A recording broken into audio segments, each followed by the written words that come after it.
across the UK, on DAB+, on YouTube, on your mobile, and on your side. This is Talk.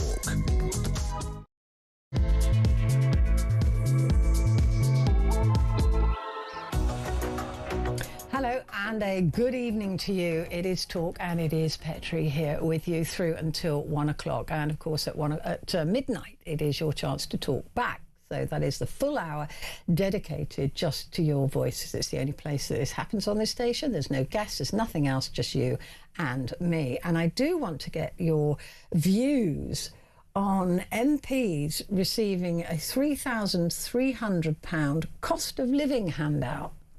It's nice, isn't it? No, it is good. You know, I mean, bless them. They barely earn a brass farthing, that lot, for all that hard work they do, making sure our lives are better. I mean, come on. It's worth it, isn't it? So, yeah, £3,300 cost of living handout. The two-child cap is scrapped, which is going to cost $3.5 billion. And benefit claimants getting a 6.2% pay rise this week. What pay rise did you get? So the question I'm going to be asking, does pay pay? Does work pay? It is really difficult at the moment for people, and I've got a chart that I mean, honestly, it made my teeth curl. It was just like, what? The amount of money that some people are getting on benefits compared to the rest of us who are working.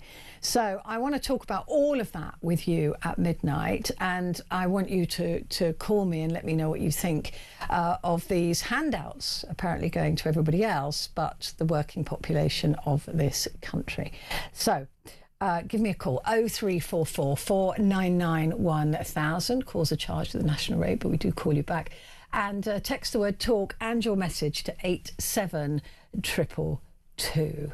Does it pay to go to work? That's the question. Other things we're talking about. Oh, Vincent Moss is going to be here, former political editor. Love it when he's in. He's absolutely brilliant. We're going to be talking to the RSPCA dog welfare expert about the 2 years since the XL bully was banned, seeing if that has actually worked. Has it done what it was meant to do? We're going to be talking to the CEO of Detained in Dubai about those Brits, both tourists and people who live there, who have been arrested and are facing charges of breaching security protocols in those countries. So we'll be talking about that as well. But to kick things off for this evening, it's been just over a month now. We're into week 5 of the first strikes that hit Iran and killed its supreme leader. And as the conflict in the Middle East expanded at the weekend with the Houthis' involvement, US President Donald Trump has claimed to be talking to a new regime. I wonder who they are. Trump also claimed that the negotiations are making great progress despite threatening to obliterate energy sites, including Karg Island, the main oil terminal in the Gulf, and of course also desalination plants, which would be a war crime. Iran has called the US demands unrealistic, illogical, and excessive. So how close are they, and what could Trump do next? We know that there are thousands of forces, soldiers arriving in the region. We don't know where. I'd love to know all of those things because that actually matters. So Sean Bell, I'm thrilled to say Sean Bell joins me now, military analyst, former Air Vice Marshal in the RAF and co-director of Red Matrix Productions. Sean, it is always such a joy for me to speak to you. Thank you very much indeed for joining me. My pleasure. First of all, let's address that regime that Donald Trump appears or says he's both got indirect and direct talks with. Who could that possibly be? One of the things that I don't think we fully understand in the West about how Iran runs is that it's a hydra. You can take the leader, Ayatollah Khamenei, got taken out. Most of his top leadership and some of their families were killed. But of course, immediately the regime was fully expecting that sort of action. And who is left as Mushtaba Khamenei? We've not seen much of him. By all accounts, he might have been injured, who knows? But clearly he'll be a bit worried for his life. But the key is that the last regime, compared to what we're left with now, the new kids on the block, probably more dangerous. They seem to be driven by hatred and vengeance. So it may well be a different set of people. It's old wine in new bottles, but frankly, it's the same threat, potentially worse. He keeps talking about these prizes that he's been given as well, worth a lot of money. They're great, they're fantastic. It seems to amount to Pakistani ships being allowed to go through the Strait of Hormuz, which I would imagine, since they're negotiating directly with Iran, they would be given that permission anyway. Petrie, one of the things that I think military analysts like me are struggling with at the moment is every time you listen to the US president, even in one sentence, he says contradictory remarks. Many of his remarks seem to be things to do with the conflict or reality, and much more about placating the markets back at home. He's very much focused on his domestic audience. The petrol price, the gas price in the US has gone up from $3 to nearly $4. It's a huge increase. The war is unpopular. He got elected on a mandate of solving wars, not creating them. And of course, there's only 12% of the US that are even remotely backing him putting boots on the ground. So he's treading a bit of a fine line here. And I do think he's issuing threats with one hand, the carrot and stick approach. Kofi Annan walks softly but carry a big stick. But he's sounding increasingly erratic and predictably unpredictable now. That's the thing, isn't it? That we don't know what he's going to say next or what he's going to claim next. But what we can do is watch what's happening. As with just before the attack on Iran just over a month ago, we did see the build-up of ships in the region. So we can see what he's doing, even if we don't listen to what he's saying. And that's what concerns me about next steps, is that we can see that he's sending paratroopers there, Marines there. There's a claim of 50,000 boots in the area, some in the Balkans, I believe. But is that something that we should be hearing more than what he's saying? Yeah, I think you're very wise, Petrie. You know, you've got to, his actions speak louder than the words. And there is no doubt that the US Marine Corps capability, they've got two excellent ships, the Boxer and the Tripoli, upon which they launch their helicopters and their fighter jets to provide air cover and support for any amphibious assault. That's moving from the sea to the land. And they're probably the best in the business at doing that. The challenge, of course, is whilst the numbers, a few thousand, look like a lot, if you look in context, the Americans, when they went into Iraq for the Iraq War, it was something close to 300,000 troops. And Iraq is a lot smaller. You've also now got up to 1 million Iranians armed and waiting for them. So in context, I think it's a very small force. And the danger, of course, is as soon as you put boots on the ground, you are likely to suffer casualties. Iran is prepared for this and will undoubtedly launch a whole load of surprise attacks, will have set booby traps everywhere. And of course, as we've seen, and as your pictures are showing, when the US president witnessed 6 of his US colleagues coming home and witnessed their repatriation, it was incredibly moving. It was moving for him, and it was also moving, obviously, for the families. There seems little appetite for boots on the ground. What's far more likely, Petrie, is that President Trump is a seasoned campaigner. What he'll want is to want to have some leverage. He'll want to have some leverage against the Iranians, and just the hint that there might be boots on the ground, that might be something that America would do next, might just persuade the Iranians to be more serious about negotiating. But is he not just bluffing? Because the Iranians, I mean, they could be bluffing as well, right? So they're saying, well, we're ready for you, we're prepared for you, we're waiting for you, we can't wait to burn your soldiers, all of these words, right? But it doesn't feel to me like Iran is in the least bit prepared to back down from a bluff of Donald Trump's. They know that his nickname is Taco. They have seen him already capitulate on a couple of things. Are they really going to back down on this bluff?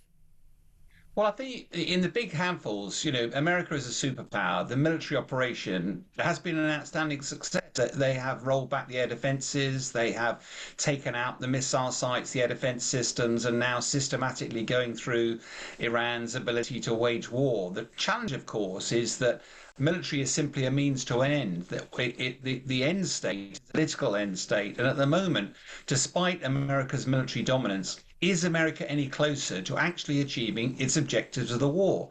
One of them was to stop Iran achieving having the ability to make.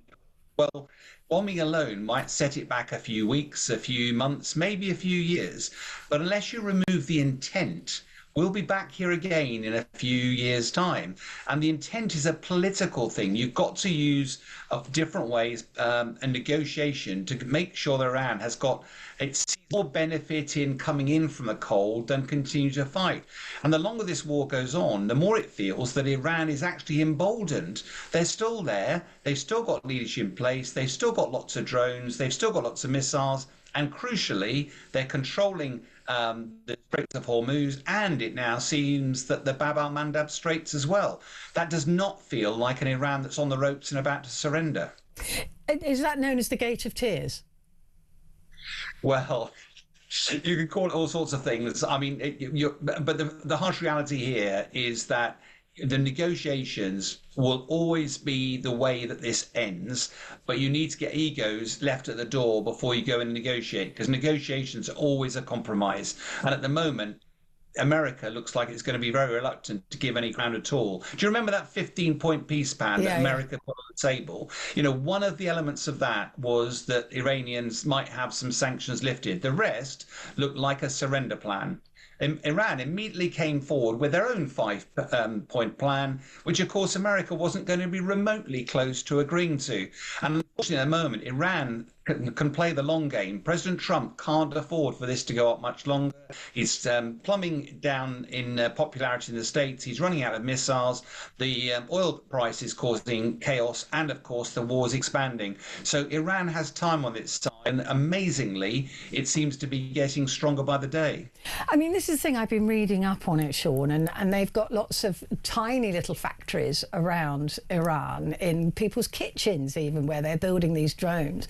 So they, like you said, have been preparing for this asymmetric war. It is not the same as the bases that we've got. We keep all of our kit in one place. We keep all of our soldiers in another place. This is spread out across, and they've got the mountainous ranges as well, which is an amazing barrier for them and protector. And you mentioned the military might of America, which is undeniable.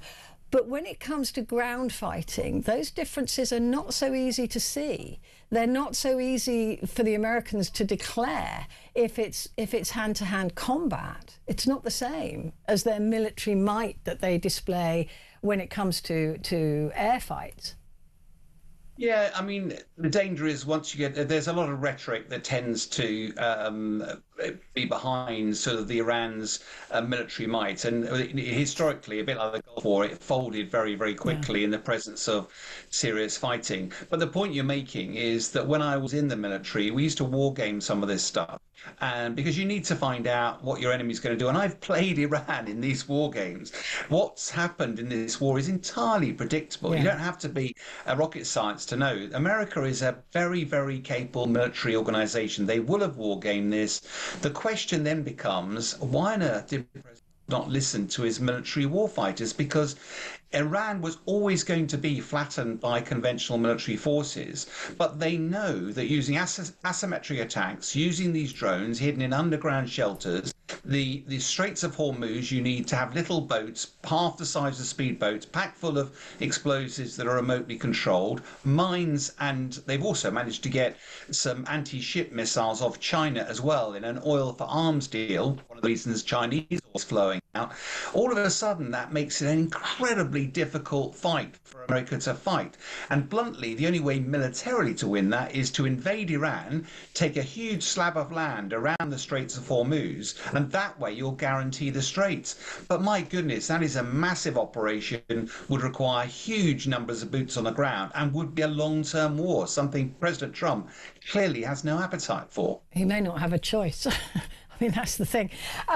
Sean, Carg Island, I was pontificating this earlier on. This is what I do when I'm at home. Considering how any invasion of that island might take place. And I couldn't see a way, I mean, I'm not military, but I couldn't see a way that Trump can get his troops to Carg Island. If they're amphibious boats, they've got to come from some land somewhere, Kuwait possibly. But then Kuwait's in the firing line, and Iran would definitely fire back at that. They can't amass the troops anywhere ready for deployment because Iran would know where they were massing. If they try to fly the troops in, if it's the paratroopers that go in, then they're incredibly vulnerable. And where do they fly from? So I was just looking at the map and thinking, well, how does this not drag other countries from which this might happen further into the war? Yeah, I mean, there's all sorts of points in there, not least of which what you haven't mentioned is that although I think the US has about 90 targets on Carg Island, once again, Iran will have been prepared. There's a whole lot of tunnels and air defense systems and missile sites and the like. Mostly on the north of the island, you're showing a picture, and the southern part of it is where all of those storage areas are. But the north of the island, that's where all the defences are. And as you say, they've been predicting this moment would come. Now, please don't get me wrong. The American Marines, I've worked with the Marines. They are an incredibly professional, incredibly well-equipped force. There are lots of ways militarily of getting around some of the problems you articulate. And bearing in mind that the Airborne Brigade are used to going in 2 o'clock in the morning, whenever everybody's fast asleep. There's all sorts of diversions and deception tactics you can use. And I'm pretty confident that the US Marine Corps is much more powerful than anything the IRGC has got to offer. But your point is valid. Even if they get in, they will end up suffering some casualties. And of course, they'll be very, very exposed when they get there. I do think Carg Island may well be a bit of a ruse, though. I think if you look just a bit, I mean, it's 200 miles away from the Straits of Hormuz. Yeah. I think Keshem is the other big island, which is actually on the Straits of Hormuz on the Iranian side. It's about 120 miles long, 25 miles wide.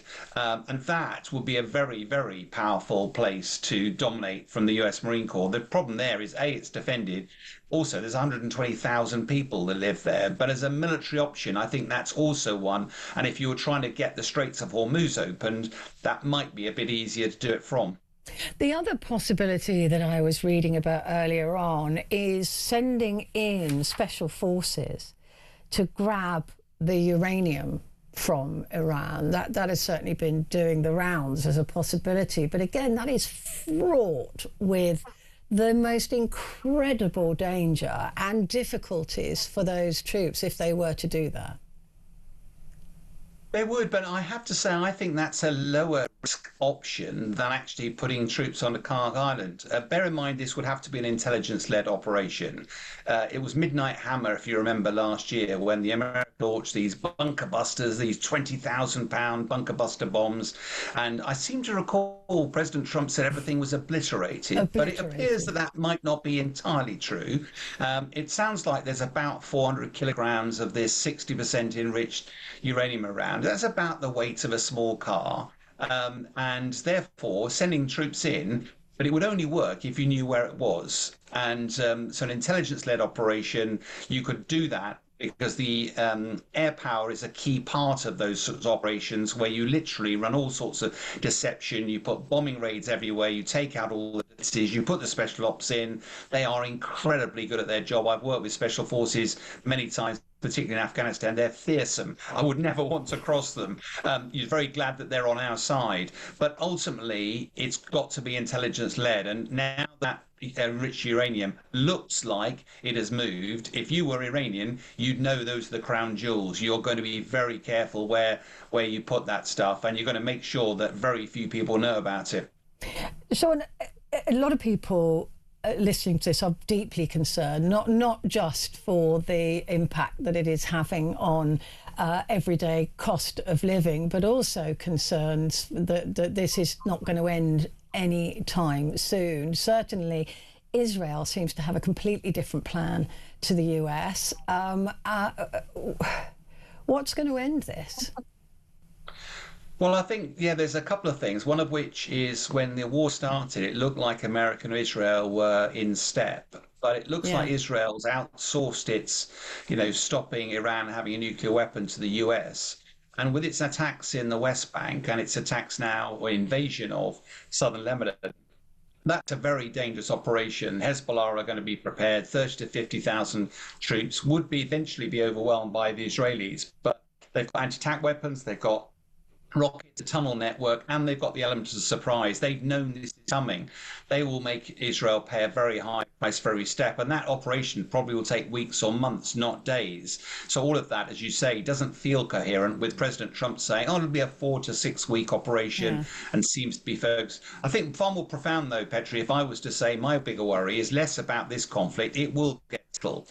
I think we lived in a world where we criticized Russia for invading Ukraine, and then all of a sudden, America, in the space of a year, has gone into Venezuela and plucked out Maduro without asking anybody and plainly in violation of international law. Now, without consulting the United Nations or any partners, he's gone in and waged a war in another country as well.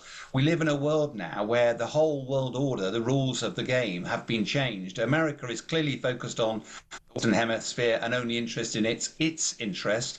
It's looking at China and going, you worry about the East. And all of a sudden, there's now going to be a fight for Middle Earth, which is why Russia is invading Ukraine. I believe that has profound implications for our future. And that, for me, worries me far more, particularly because as a nation, we're not prepared. Yeah, 1984 come true, right? With the way the world is being broken up right in front of our eyes. Sean, thank you. It's always such a pleasure to talk to you. Thank you very much indeed. Sean Bell there, military analyst, former Air Vice Marshal in the RAF and co-director of Red Matrix Productions. Quick break, back in a sec.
Across the UK, on DAB+, on YouTube, on your mobile, and on your side. This is Talk. Hello there, this is Talk and it's Petrie here with you. Coming up at midnight, of course, it is your chance to talk back, and we will be talking about the betrayal of the strivers. Fury as benefit claimants get 6.2% rise this week, which is way above inflation, by the way. And MPs, bless their little cottons, receive £3,300 to help towards the cost of living. That'd be nice, wouldn't it, if we got that? That would make a bit of a difference. That would pay the fuel bill, potentially, the gas and electricity, wouldn't it? That'd be nice. Oh yeah, we pay theirs as well, don't we, in their second homes? So they don't need it for that because we pay that anyway. But look, the reason I'm being sarky about this is because I'm absolutely sick to my back teeth about it. The members of the House of Lords as well, they get a pay increase. Don't forget them. They get £390 a day to pop in there and have a sleep. Meanwhile, millions of benefit claimants will see their handouts rise by 6.2%, which is double the rate of inflation. And next week, thousands of jobless families will receive windfalls worth thousands each when Labour scraps the two-child benefit cap. Taxpayers Alliance is saying taxpayers are exhausted from having to repeatedly broaden their shoulders as ministers demand ever more from fewer and fewer people. Britain is rapidly becoming a two-tier society, with politicians and benefit claimants protected from the economic struggles whilst shrinking working class productive taxpayers shoulder an increasing burden. And it is very hard to answer with that. It seems like everybody else gets protected against these shocks except you and me. So does it pay to work? That's the question, really. And I've got some figures that I'm going to share with you later on that honestly I think, well, they shocked me. Maybe I'm a bit naive, which is entirely possible. But it'll be interesting to see if they shock you too. So that's what we're going to be talking about at midnight. The number you need is 0344 499 1000. And please text me as well. Put the word talk and then your message to 87222. Well, look, if you want some extra cash, I might be able to help you out. We're giving you the chance to win 20 grand, completely tax-free. That would help, wouldn't it? That's £20,000 straight into your bank account. Spend it, save it, splash it. It's entirely up to you. Here's how you could be in with a chance to win. For your chance to win, text TALK to 83338. Texts cost £2.50 plus your standard network rate. Or call 0343 418 7260. Lines close 9th of April 2026, 4 p.m. That's when you'll need to answer your phone if it rings. 18 plus, UK residents only. This is a network promotion. Full T's and C's at talk.tv/win. So for your chance to win, text TALK to 83338 now.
Across the UK, on DAB+, on YouTube, on your mobile, and on your side.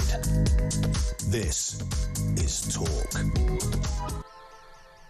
Hello there, good evening. This is Talk and it is Petrie here with you. Just a reminder that coming up, Vincent Moss will be joining us in the studio at the top of the hour to go through the front pages of tomorrow's papers.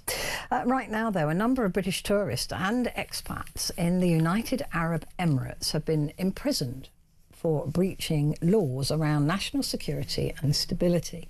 According to Detained in Dubai, up to 70 people are facing at least 10 years in jail for taking images of missiles and strikes, but that number could be higher. Some have also reportedly been assaulted and jailed for privately sharing war photos with their families. And just to let you know how serious this is, you can even get fined for having a photograph sent to your phone that you had nothing, you passively just receive it. You can be arrested as well. The fines could be up to $500,000.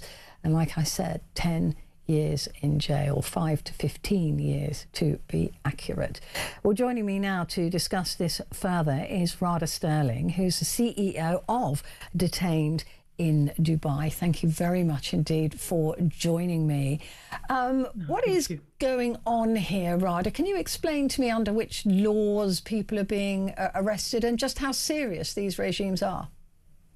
Yes, they're being arrested under the UAE's federal cybercrime laws, which have been a problem for many years. We've seen British nationals previously arrested for sharing charities on Facebook, or for a social post, or perhaps a negative review for a hotel or a rental car agency. We've seen all of that. So it's always been a problem, but we've never seen it enforced to the extent that they have been doing. It's mass arrests across multiple nationalities, and it's really vague what they're actually being charged with. When I have a look at the police database and review all of the cases, it's really difficult to argue because you don't really know what you're being charged with. So we've had people arrested for sharing a photo that they've taken and sending it just to their mum or to their relatives saying, "I'm safe." There's been a young British man who arrived in Dubai, saw that the airport was damaged, took a photo, sent it to his colleagues and said, "Is it safe for me to walk through the airport?" It was just a genuine question, and of course there's no malice intended, and he's liaising with his colleagues, but he's being taken into custody. He's still there. We've had people who have been survivors, or victims really, of drone strikes on their own apartment buildings, and then sending a picture home saying, "It's okay, you know, the apartment might be damaged, but I'm all right," and then attaching a photo. And the police have come back the next day to ask to look at their phones. And when they saw the photo, they arrested them. Again, they're still in detention. So is it the visuals that they're, or would they also have been arrested for saying, "My apartment block has been bombed, but I'm okay"? It's difficult to say, because any sort of spreading of disinformation or anything negative about the UAE or these attacks, or anything that might give a clue to Iranian security forces about whether a missile assault has been successful, is a violation under these laws. So it's not just photos, it's not just videos, and it's not just posting online. It's private messages with attachments. It's sharing information that's critical or important information considered for the security of the nation. But then we're also seeing that arbitrary enforcement of the law, which is really confusing.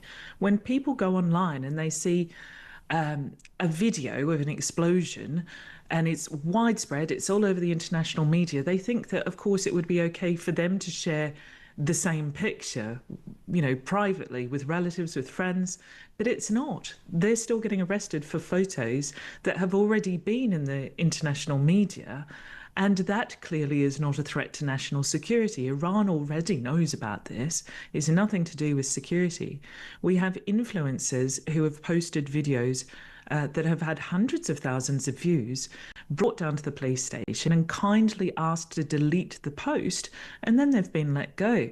Whereas the average citizen is doing exactly the same thing, perhaps to a lesser extent as well, because only one person has seen their video, but they're actually still in these overcrowded detention facilities, being denied access to lawyers, communications and their embassy.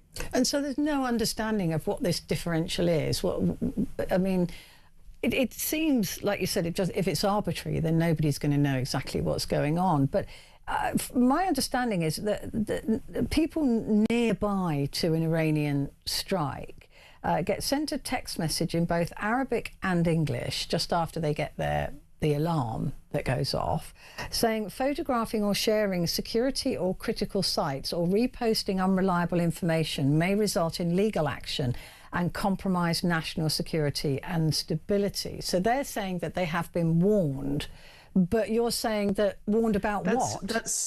That's quite new. That wasn't happening in the early days. And most of these arrests, even the arrests of late, even in the past 7 days, are for acts and incidents that happened prior to the widespread warnings that were distributed by authorities and prior to these text message alerts. But again, people might say, look, these are authoritarian states. If you're living there, then you're living under authoritarian rule. that's the price that you pay for living under authoritarian rule, that there are things you cannot do that you are allowed to do in perhaps in your country of origin. I mean, certainly, but at the same time, we've had the UAE pump hundreds of millions of pounds into marketing a modern and tolerant society into Britain to attract those tourists and investors. Even though the law's there, I think that most British citizens don't realise that it might be enforced arbitrarily. For example, there were very strict laws about sex outside marriage, and yet prostitution was widespread and prevalent across the country. People didn't know you couldn't actually consume alcohol at certain venues because everyone was consuming it. So it's really a contradicting society, and it's deliberately designed that way because they don't want British citizens to know the rules, because they probably wouldn't go to the country if they knew the extent of them. I mean, that's what's interesting to me. If they're doing this to try and not damage their reputation, they appear to be doing exactly the opposite. They, I feel, overreacted in the first few days of the Iran strike on the UAE, and they rounded up people they shouldn't have. Everyone from an innocent Filipina maid outside her office to a British citizen sending a message to mum saying, "It's okay, I survived. Here's a picture of the building on fire," and everyone had already seen it. So, I mean, when they arrest people and detain them for the lengthy periods of time that they have, it's really an overreaction. They're oversensitive, they're hypersensitive. People are very worried and concerned about how they might, what they might do next. Now, usually people would be much more public. Families would come out and speak about what's happened to their children in these situations, but no one knows what they're going to do next, and it's frightening. Yeah, and it could actually make matters worse if they want to keep this on the DL. What does happen next, though, with those who have been arrested and detained? Because they're saying there's about 35 Brits in Dubai with a similar number in Abu Dhabi. There's huge fines attached to this. Even if a fine is what's accepted, it could be prison. Or do you think that they won't go that far?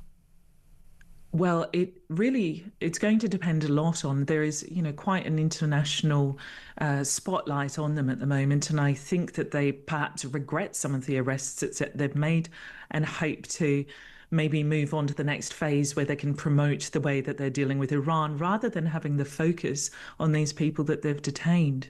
So even with fines, under the cybercrime laws, it could be up to around 60,000 euros. But if they're charged under the national security provisions, and our lawyers are telling us that most cases are being upgraded to the national security provisions, they could be looking at up to around 500,000 US dollars. So, and that's without custodial sentences. With custodial, up to 2 years under the cybercrime, or life in prison under the national security provisions. It's also very interesting that people who have committed the same act, let's say sharing a photograph, some of them are being charged under one section of the laws and others under another. And there doesn't seem to be any reason for each one. It's like the luck of the draw and who happened to be on duty at the time. So that's also very frightening when you've got parents coming to me saying, my son's, he's innocent, and now they're saying he's a national security threat. This is ridiculous. And so I think they're really going to have to address this. It is damaging their reputation. The embassies are getting involved. The French have been very active. I know that. And Britain has now, Downing Street's confirmed they're escalating this to the UAE authorities, because there are, deep concerns about how much the British government is actually helping people. Do you think that these regimes, like you said, you think that they overreacted? That if they wanted to just they could just let people go, couldn't they, with a warning now? Or has it gone too far? I've suggested that. I think that the best thing to do, and this is something that they have done in the past, is, they could deport them. I think people would be happier to be deported than kept in the country or prosecuted. Even before prosecution, they can be detained arbitrarily for months. And if they're found innocent, there's no compensation. So I think the best thing to do now is to either drop the charges, especially for those who had no ill intent, and for those who were unaware before the widespread government warnings. This is an unusual situation. It's unprecedented. It's never happened before. And I don't think anyone would judge the authorities for dropping the charges against those types of people and just keeping in custody those who are of a more serious nature. That's the best option for everyone. They could fine people, they could deport them, but I mean, is that really necessary even? I mean, these are people who are patriotic about the UAE, most of them. Most of them are residents, they love the country and didn't intend any ill harm. They don't want to be banned from returning, and if they're deported or fined, they might not be able to come back. And this just seems very unfair for people who have actually set up their lives there. Lots of them have promoted the country and said positive things about it on social media. There's also people having their passports taken away from them, I understand, as well. So people have been let out on bail, but their passports have been removed, so they can't go anywhere. This is a very difficult situation, and a common one is when the authorities decide to release people from police custody but don't give their passports back or put a travel restriction on their passport. This is an issue because it becomes less of an urgency, and people can be stuck in the country even though they want to leave for, well, indefinite periods of time. I have British citizens who are still there on travel bans from civil cases for 5-7 years, and they want to come home right now. They don't want to be in the country with all of these explosions overhead. So the issue is, if they decide to release everyone but put a travel restriction on and just kind of leave the case open, they can be in limbo for years. Can they not then, if passport has been held by a country, can they not go and apply for a new passport from the embassy? Unfortunately, the databases will pick them up on leaving the country. They've got iris scans on the way out. Exactly. Then they would go back to jail if they tried to leave. What are you saying to people who are being held at the moment? Are you just saying, look, hang on in there, because, you know, we think that this might just melt away at some point? We're speaking to the families mostly, so we're letting them know, you know, we're doing our best. We're raising cases through the MPs and up the chain to the FCDO, and therefore, hopefully with this increased pressure, we're also liaising with the UAE diplomats as much as possible and letting them know that, you know, these are cases that need to be resolved as soon as possible. There's no point in dragging them on. Please address it urgently. I know you're busy with hundreds, if not thousands, of arrests right now, but the obvious ones where there was no ill intent, at least let them go. And so I've been keeping families hopeful that that's going to happen very quickly. And we have seen a number of people who have been released, not British citizens, but other nationalities are being released and processed all the time. So I inform the families whenever I get good news from someone else. Yeah, I mean, literally any one of us could have sent those messages to our mum, right? I mean, that's the thing. When you say it like that, it really is. Radha, thank you very much indeed. Lovely to talk to you. Thank you for joining me. Radha Sterling there, CEO of Detained in Dubai. Right, coming up after the break, we're going to talk about whether the XL bully ban has actually worked.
Across the UK, on DAB+, on YouTube, on your mobile, and on your side.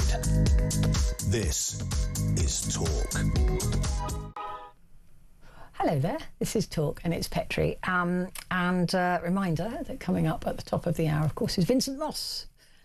He will be here to go through the papers for you. But in the meantime, 2 years on since the XL bully was banned, recorded incidents of out-of-control dogs have increased. Tragically, 10 people have died in the past 2 years at the hand of this breed. Tonight, BBC's Panorama has delved into whether the ban is working and what more can be done. The programme looked at the challenges the ban posed, from heavy demands on police and kennelling services to devastating consequences for dogs and their owners, with many otherwise healthy dogs having to be euthanised. You cannot rehome an XL bully. The RSPCA and other animal welfare organisations have been calling for a different evidence-led approach, believing that focusing on breed does not prevent dog bite incidents. Well, joining me now to discuss this is Dr. Samantha Gaines, who is the RSPCA dog welfare expert. Samantha, thank you very much indeed for joining me. The difference is, isn't it, I suppose, that if my Shih Tzu bit me compared to an XL bully bit me, the damage is going to be less. I mean, absolutely. When we talk about XL bullies, we can't get away from the fact that these are large, powerful, muscly types of dog. They're not the only large, muscly type of dog, though, and there are a lot of different factors that actually determine the severity of an injury. So understandably, we understand why people will focus on that particular element, but I think what we've got to be really clear here is just because a dog is large, is powerful and muscly doesn't mean that they are aggressive. Aggressive behaviour is so much more complex than breed or type, and this is one of the problems that we have with this type of legislation. It falsely misleads people to think that only this type of dog is dangerous, and any dog that is then not on a list or is not a banned breed is then safe. And we know that that's just not the case. No, I entirely agree with that sentiment. But you say that the breed itself isn't aggressive, but it has been bred to be aggressive, and many people use them to train them with that streak in them to be even more aggressive. For example, again, if you had a fighting dog, you wouldn't take my Shih Tzu and try to train it into being aggressive, because that's potentially not natural in that breed. But these breeds were bred to take down boars, weren't they? I mean, to attack and take down other animals. The Shih Tzu was bred to sleep at the end of the king's bed. I mean, do you see what I mean? That there is an aggression in the dog. I do. I can see where you're coming from, but I think, again, the difficulty is that this is not a type of dog or a breed of dog that is inherently aggressive. There is no such thing as an inherently aggressive breed. So why do people choose these dogs then for fighting? People choose these types of dogs because they have got physical attributes, which, if they're enhanced through training, does make them really dangerous. But we have to look at the fact that we now have over 57,000 of these dogs on the index of exempted dogs, and many, many thousands of them are living very safely, very harmoniously with their owners. Ultimately, what happened with this type of dog, and we'll see this with other types of dogs, and we've seen it in the past in history as well, is that unfortunately people saw these dogs as commodities. They became popular very quickly. We saw people basically take advantage of the fact that there was demand for these dogs, and they started breeding and rearing them inappropriately. They created pretty much a perfect storm for some of these dogs, and when you put them in the hands of the wrong people, then unfortunately they can become dangerous. But putting these dogs in the right home doesn't mean that they pose danger.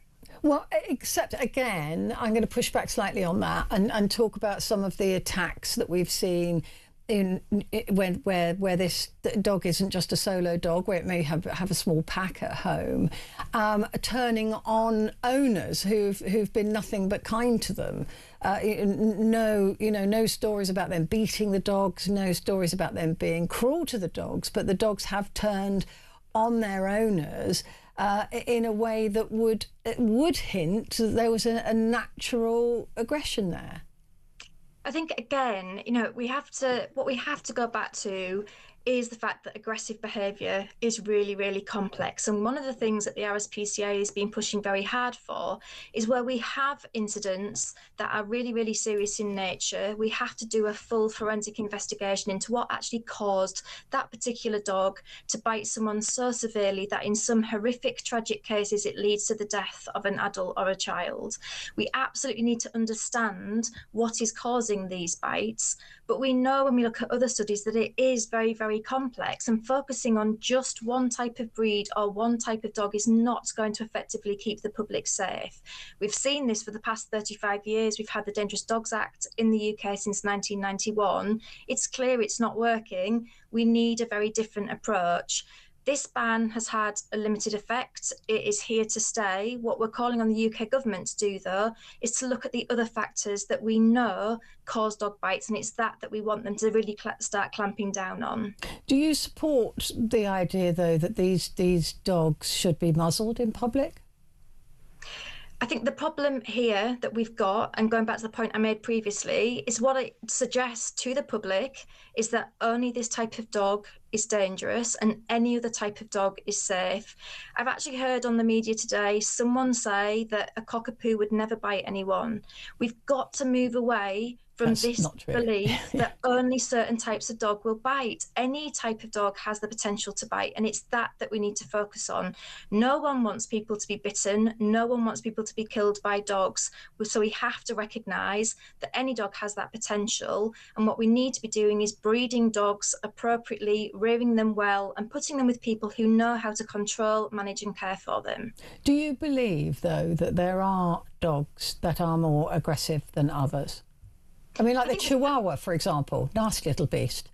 They seem to be quite aggressive, but naturally so, right? But would you say that some dogs are naturally more aggressive than others? No, because what we know from the research is that breed is not a reliable or good predictor of aggressive behaviour.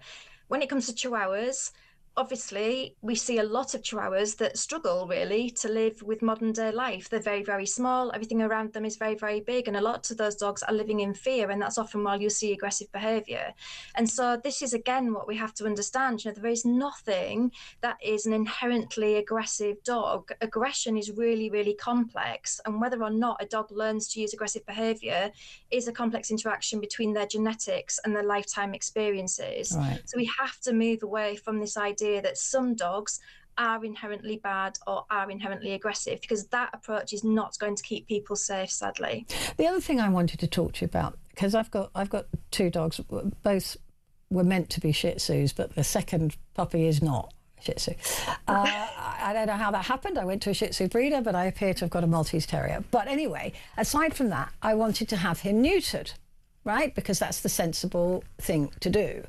I was quoted £430 to have him neutered. He's under 10 kilos. He's a tiny little thing. How can people afford to do the right thing for their pets at that sort of price? I mean, that is eye-watering. I mean, you raise a good point about the price of dog care. And I think, again, when we're talking about ensuring that dogs are kept in situations where they don't pose a risk to the public, we have to make sure that people that bring a dog into their home fully understand what the financial responsibility is, what commitment it is, and that actually that's a commitment for at least 10 to 12 years in many cases. And the dogs that you're talking about, the price of that is beyond ridiculous. I mean, when my older dog was neutered, which was probably 10 years ago now, it was 70 quid or something, and for it to go up to 430 pounds, I completely understand now why people go, I haven't had my dog neutered. And of course you want them neutered because you don't want them to be breeding all over the place, but surely it's got to be made more affordable. It's not enough to say, well, make sure you can afford it, because actually some prices just come out of nowhere and smack you between the eyes. Well, I mean, there's been a lot of work, as you're probably aware, around the costs associated with veterinary fees, and I think we will see changes around that in the future. There's been a big consultation very recently with the with the veterinary profession to look at how actually we can make it easier for owners to understand what the costs are associated with dog care. But, ultimately, we have to ensure that people can look after their dogs.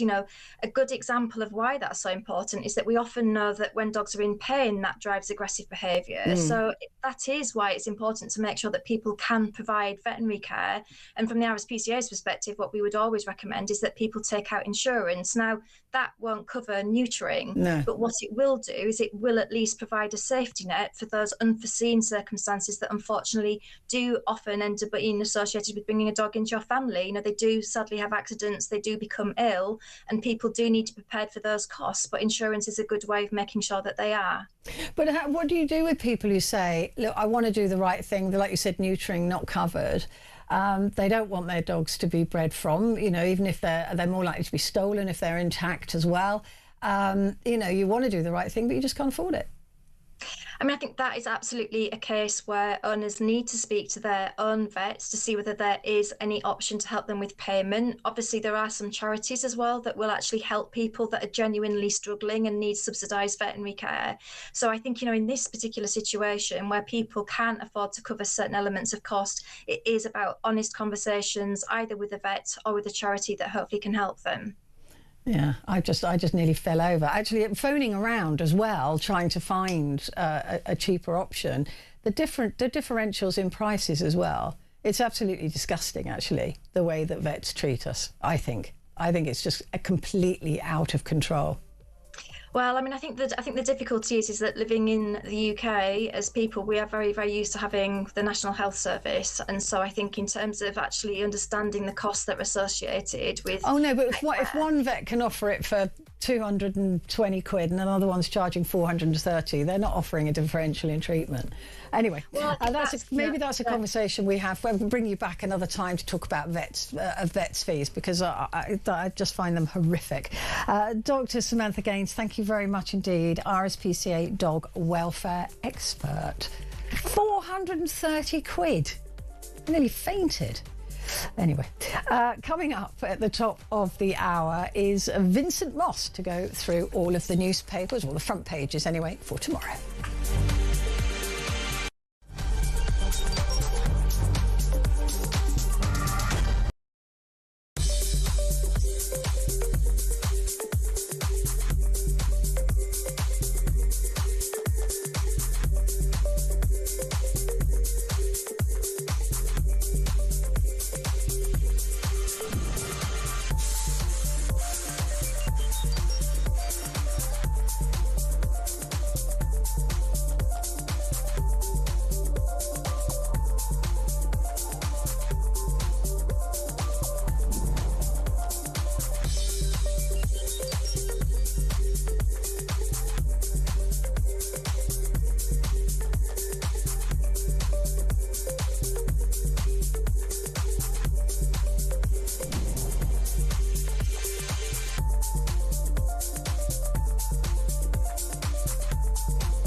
across the UK.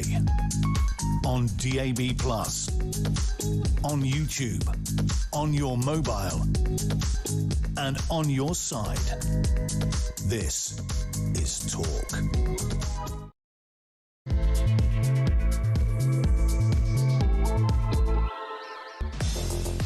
Hello there and a good evening to you. It is Petrie here with you till 1 o'clock, and of course midnight sees the Talkback hour. It's all yours. There's no guest, there's nothing else. It's just you and me. And what I want to talk about at midnight is the betrayal of the strivers, it is being called. Fury as benefit claimants get a 6.2% rise this week. That's way above inflation, which is loitering around 3%. MPs also, you'll be really pleased to hear, receiving a £3,300 cost of living payment to help them out, obviously, at a very difficult time in our economy. What are you getting? Yeah, I thought so. Yeah, me too. Big fat zero. So the question really is, and the Taxpayers Alliance have said it, they've said, Britain is rapidly becoming a two-tier society with politicians and benefit claimants protected from the economic struggles, whilst a shrinking class of working, productive taxpayers shoulder an increasing burden. He added that benefits should be frozen, not increased, given the economic difficulties we face, and MPs' pay should be linked to GDP per capita to ensure that politicians' living standards track the broader populations. Perhaps then they would have more empathy for us. Who knows? The House of Lords, just in case you're worried, don't worry, they're getting a pay rise too. So that's good. So I just wonder if you think work pays, because when you see that, I mean, look, I've no problem with people on benefits keeping up with inflation like the rest of us should, right? No chance of that in the private sector. But for the handouts to rise by 6.2%, which is way above inflation, I mean, that's double plus, isn't it, the inflation rate at the moment? What is the thinking behind that? And then for politicians whose pay, remember we talked about this a few weeks ago, is going to go up to £110,000 by 2029, getting a £3,300 cost of living increase or handout just to help them with their bills, which, don't forget that if they've got a second home, we pay for anyway. So look, I just want to know, maybe you think it's just mealy-mouthed and we should be, you know, happy with the welfare state and that people are being well looked after. But we often hear that they're not being well looked after, except that when anything happens, like this crushing war in Iran, and we're going to see prices, I mean, anybody who has a car already knows it's costing a fortune, let alone our gas and electricity bills for next winter. We're going to be crushed by this. It's going to cost a fortune. Inflation is going to rise. Food prices are going to rise. Food production is going to fall because of fertilisers not getting to the farmers on time. I think we've got a couple of week window now to get that fertiliser to the farmers, which increases yield by double. Farmers saying that if they don't get the fertiliser, they can still produce crops, but it will be half the amount of crops, which means that anything else is going to be more expensive. So look, it's going to cost us all a lot of money, but if you're on benefits, you may well be cushioned from these increases in a way that people who are working are not. So I'd like to hear from you on this as to how you feel about it, what you feel about the politicians, the MPs getting £3,300. That would certainly pay the gas bill, wouldn't it? That would certainly, it would sort me out with bills like that and the cost of food going up. But if you're working, nothing, nada, not a drop, nothing for you, except potentially in the next budget, tax rises to pay for it all, because somebody's got to pay for it all. Somebody has. So give me a call. Let me know what you think about it. 0344 499 1000. Calls charged at the national rate, but we do call you back. And text the word talk and your messages to 87222. Are you somebody who's given up work thinking that benefits might be a more stable way to live your life. Like I said earlier on, I've got a chart which I will share with you at midnight, which literally made me so cross. So I will share those numbers with you at midnight. But look, do give me a call. Let me know what you think. And maybe you think this is just divisive behaviour again, that this is just pitching us against them or them against us. Let me know what you think. Well, with me in the studio to discuss this and the papers is Vincent Moss, former political editor. Vincent, the betrayal of the strivers, it's timely, isn't it, with when we're hearing about, like I was saying, the war in Iran and the costs that are going to be passed on to us here in this country, and yet other people are getting cost of living help, except people who are working for a living. That's right, and I think it goes against what many people will just see as fair. People just expect fairness, and most people at work, as you say, are probably getting about 3%, the rate of inflation, maybe a bit less, maybe a bit more. They're certainly not getting 6.2%, and they'll be looking at that and thinking, why is that figure so high? And a lot of these are based on formulas, or what inflation might have been at a certain time, or various other, like the pension increases are based on the famous triple lock, and pensioners are getting 4.8%. Sounds a lot compared to 3%, but it doesn't sound much compared to 6.2% that other people on benefits are getting. So it's a difficult one in terms of people who are working and paying tax, looking at that figure and thinking, well, what's it all for, to some extent? And this is a narrative that coming up to the local elections in May, particularly the Conservatives are using now, and saying, and I think it's getting some sort of credibility, that sort of are you working just to subsidise benefits? And that's an attack on Labour, and it's working quite well, because people are looking at the figures and thinking, hang on, how can you justify 6.2%? So that's something the government's got to be sensitive to and really ought to be thinking about a little bit more than it seems to be. Yeah, I mean, with the taxpayers' allowance as well, saying, look, it's becoming a two-tier society, and it used to be the haves and the have-nots, and it doesn't appear to be that anymore. Look, I don't imagine that anybody on benefits, or very few people on benefits anyway, are living the life of Riley, but there certainly is a benefit to being on benefits, and that is, particularly with this government, that you're first in the line. Well, you know, we're not even in the line, you know, except for when it comes to paying more tax. And this is the problem, isn't it, that we are now the most taxed we have ever been. Rachel Reeves' headroom is going to run out with these extra benefits, and then she's going to come back to us as working people to pay even more money to support people who are not working. And that's what's happening. And this is probably what's going to happen with the soaring energy bills when they go up later in the year, as we all expect them to, as a result of what's going on in the Middle East. And what that will mean, again, because she has said, Rachel Reeves has said, she's not going to repeat what Liz Truss did and spend £40 billion, which frankly the government hasn't got, and we as taxpayers haven't got, to subsidise bills. So there'll be targeted support. Well, everybody's going to be hurt by the rise in energy bills, but only some people will get help. And yet again, that plays into that narrative of taxpayers essentially funding benefits and support, but yet by all means the sort of the people who need it most. But it just means that there's a bigger drain on what they see their taxes going on. And this is a problem, I think, for people who are portrayed by the Mail and other newspapers as strivers. Yeah, I mean, that's the thing that annoys me, is that there is an assumption, and this is what the Labour government is doing. There is an assumption that those in most need are the ones that are on benefits.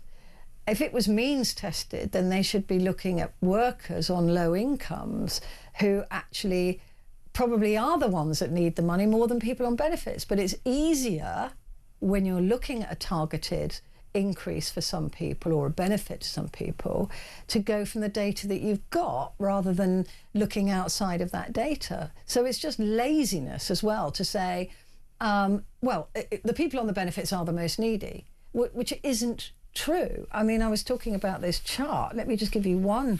A living wage, full and part-time couple, with one working 36 hours a week and the other working 16 hours a week, are under 30 grand. So they're on about 27,000, right?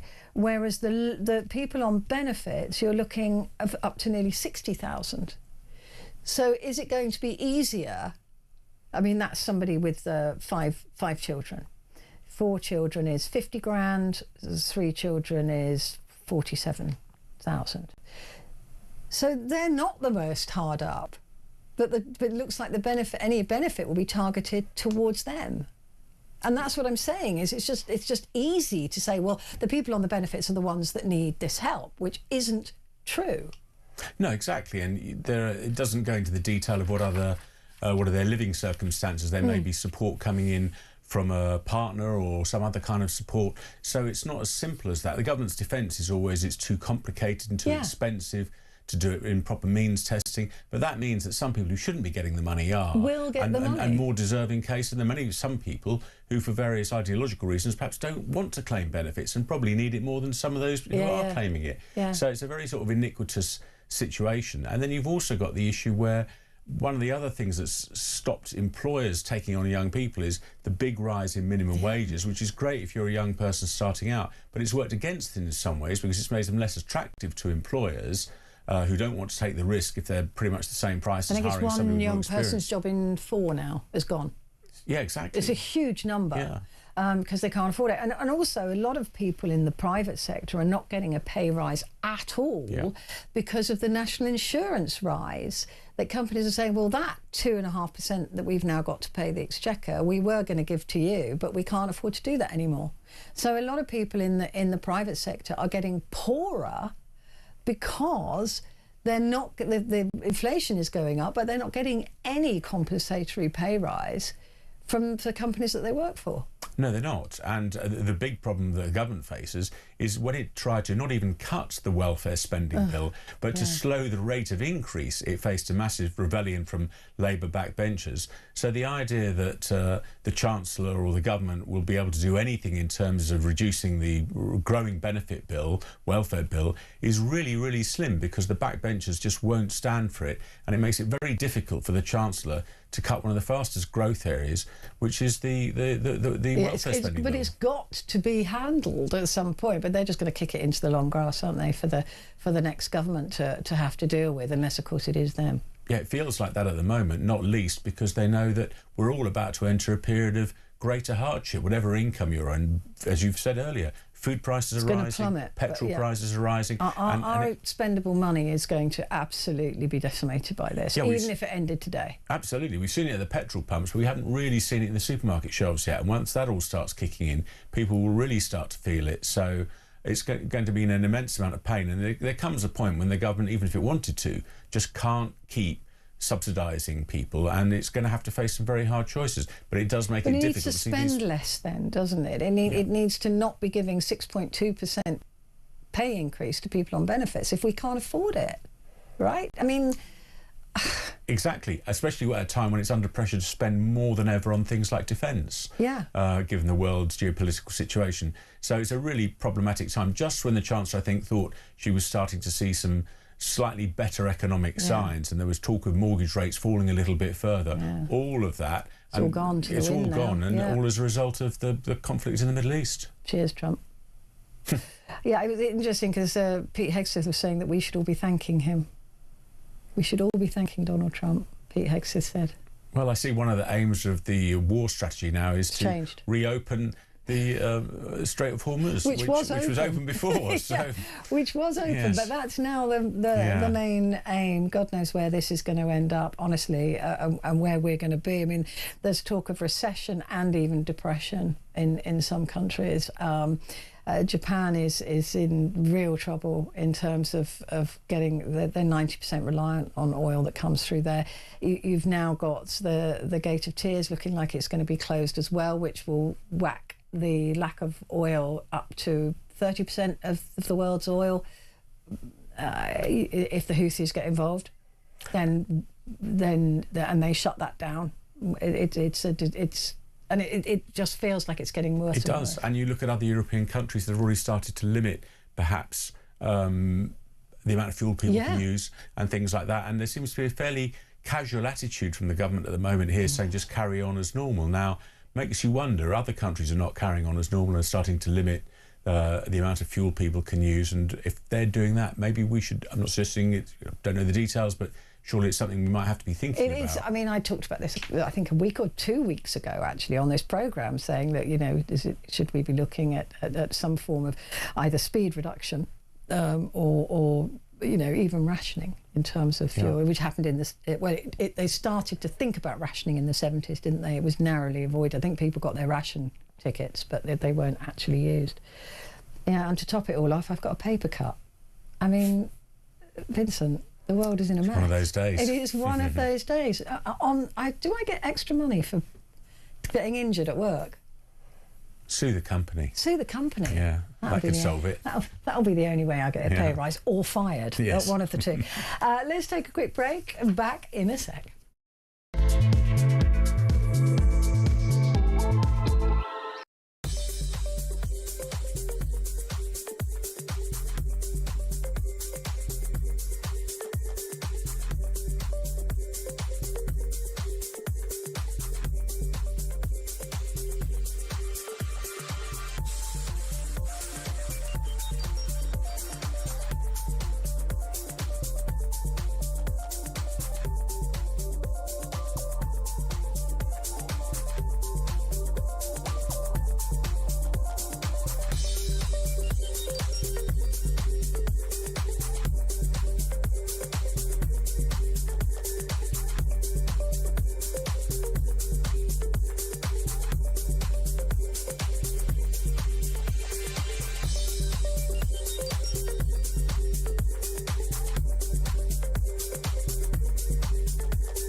Across the UK, on DAB+, on YouTube, on your mobile, and on your side.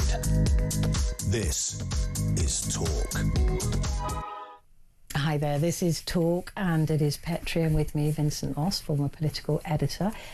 Looking through the papers, the Sun newspaper, oh dear, oopsie daisy, the BBC is in it again. Another scandal hits the Beeb. Yeah, very much so. There's been a few of them, hasn't there? And this one involves the breakfast DJ Scott Mills, who was unceremoniously sacked over allegations about his personal conduct, although it doesn't say what they are, which probably is not great for all those wondering, and it's sort of not great for him either, because it means people's imaginations all run wild, doesn't it? Yeah, I mean, it is certainly, particularly with the reputation that the Beeb has with Hugh Edwards and Jimmy Savile and things, that's got to sting, because even if it's got nothing to do with anything like that, people are going to start imagining that it has. I think if I was Scott, I'd want the truth out there, I think. Exactly, and he may well make a statement, and the one thing that you can't accuse the BBC of this time is not acting quickly, because it sounds as though they've acted pretty quickly, although they talk about historic allegations. So if it turns out they were told, as they were in some of these other cases a long time ago, and they didn't act then, there'll be further questions to answer. So at the moment it's a sort of huge scandal, but also a bit of a mystery, because the reasons about who it might have involved, when it happened. Yeah, they think a historical relationship. He was called in for a meeting after his show last Tuesday. So that, in my experience, you get fired on a Friday. After your show on a Friday. That's what's happened to me in the pub. Not for wrongdoing, by the way. It was just when Simon and I were taking off breakfast at a different place, and yeah, whatever. But it was a Friday after work, and it was, that's usually when you finish your show on a Friday, if the management want to see you, it's all not good. No, it's not good. But this was a Tuesday in the middle of his week that he was called into a meeting, so they didn't even wait until the Friday. But they did terminate the contract on the Friday. So he was taken off air, and then his contract was terminated at the weekend. Yeah, and it sounds like he wasn't expecting it. I think his sign-off on his last show was "See you tomorrow." See you tomorrow. So we all do that. Yes. We all do that. We always say, "Oh, we'll see you next week. We'll see you tomorrow." They'd have to sack me on a Wednesday, and nobody's hanging around after my show. That's the best thing. They can't do it. If the boss was still there at 1 o'clock in the morning, I'd be worried. Yes, that would be worrying. Either that, or I think he'd wet the bed. So one of the two. But yeah, so Scott Mills, I've heard I have to say only nice things about him. I don't know him. I've never met him. But that's a big loss, to do BBC Radio 2 breakfast show. Yeah, and a huge star. I mean, literally sort of one of the main presenters at the corporation, and it says he earned more than £350,000 a year, but I suspect it was probably a bit more than that because he'd moved to a new show, hadn't he? And just he hadn't been long on the breakfast show. A year or so, yeah, that's right. So, there you go. I hope that, I hope he gets it sorted out, unless he doesn't deserve to, in which case I don't. No. So there you go. More details are More details are needed, I feel. The Times, Starmer is giving reckless junior doctors 48 hours to call off strikes. Keir Starmer has accused junior doctors of recklessly walking away from a pay deal under which some would have earned more than £100,000 a year. Yes, I think junior doctors, as they were sort of once known, are really testing people's patience now, aren't they? They really are. They haven't got the public anymore. No, and what they're really looking for is what they call this full pay restoration to 2008 levels. Well, I'm sure we all wish that, really. It would be the equivalent of 26%. They've apparently been offered up to about 7.1% this year, which they've rejected. Wes Streeting, the Health Secretary, says that experienced resident doctors, as they're now known, their basic pay would have increased to £77,000 and average earnings could have exceeded, once you allow for overtime, £100,000 a year. So it's a tough job, it's really hard, they're very valued, but it just sounds as though they're just being a little bit greedy, really, and certainly other people getting far less than that. I mean, and they've already had a substantial pay rise anyway. When Labour first came in, they gave them their pay rise, and they said, yeah, thanks for that, but we are going to come back for more, which indeed they have. First-year doctors fresh out of medical school would earn, on average, 52 grand a year, 12,000 more than 3 years ago. So that's a big uplift, isn't it? It is. Yeah, it is. And actually, if you're just out of medical school, I don't know what you know at that stage. I don't know. But anyway, he wants them to call off the strikes. They don't have the public behind them anymore, I don't think. So we're waiting. So I don't think they will call off the strikes, and they've got a mandate for more strikes coming up. So they could see more. War brings in 20 million a day in extra energy taxes.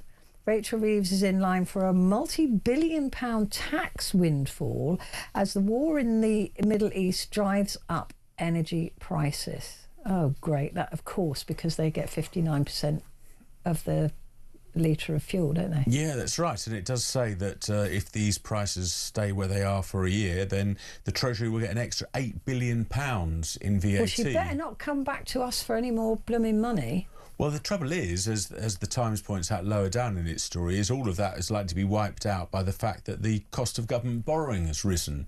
So because the cost of borrowing has gone through the roof because of this crisis, it's pretty much, yes, there'll be a lot of extra money in fuel VAT, but that'll all be lost in the higher cost of government borrowing. And the other thing about the VAT soaring is it will increase the pressure on the government to relent on its plans to reintroduce the fuel levy, which is due to come back, isn't it? Yeah, it is at 5p. Exactly. So they'll be under pressure to cut. Other countries are sort of capping prices to some extent, and there will be pressure. And cutting the tax burden as well, because that would have the biggest impact. And don't forget, Vincent, that's not just on buying fuel, that's on food as well. Yes. Because, all this food needs to be transported, and that's what bumps up the price as well. So if they lowered tax on fuel just for 6 months... Exactly, and government and that would help everyone. It would, and government's got to react to what's going on, and there may have been an argument for not cutting fuel duty costs 6 months ago, but that's before this Middle East situation started. So I can't believe there's an argument for not doing it. Yeah. Well, it may be that the government's just holding to see, listening to Donald Trump and thinking this will be over in a couple of weeks, which doesn't look like it will be, in which case they wouldn't need to, but they probably are going to have to do something. Yeah. The world's unhappiest places to live are just so macho.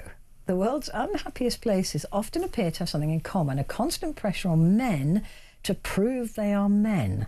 A study of 59 countries found a pattern in places where manhood was seen as fragile, something that had to be earned and repeatedly demonstrated. People tended to be poorer and less healthy.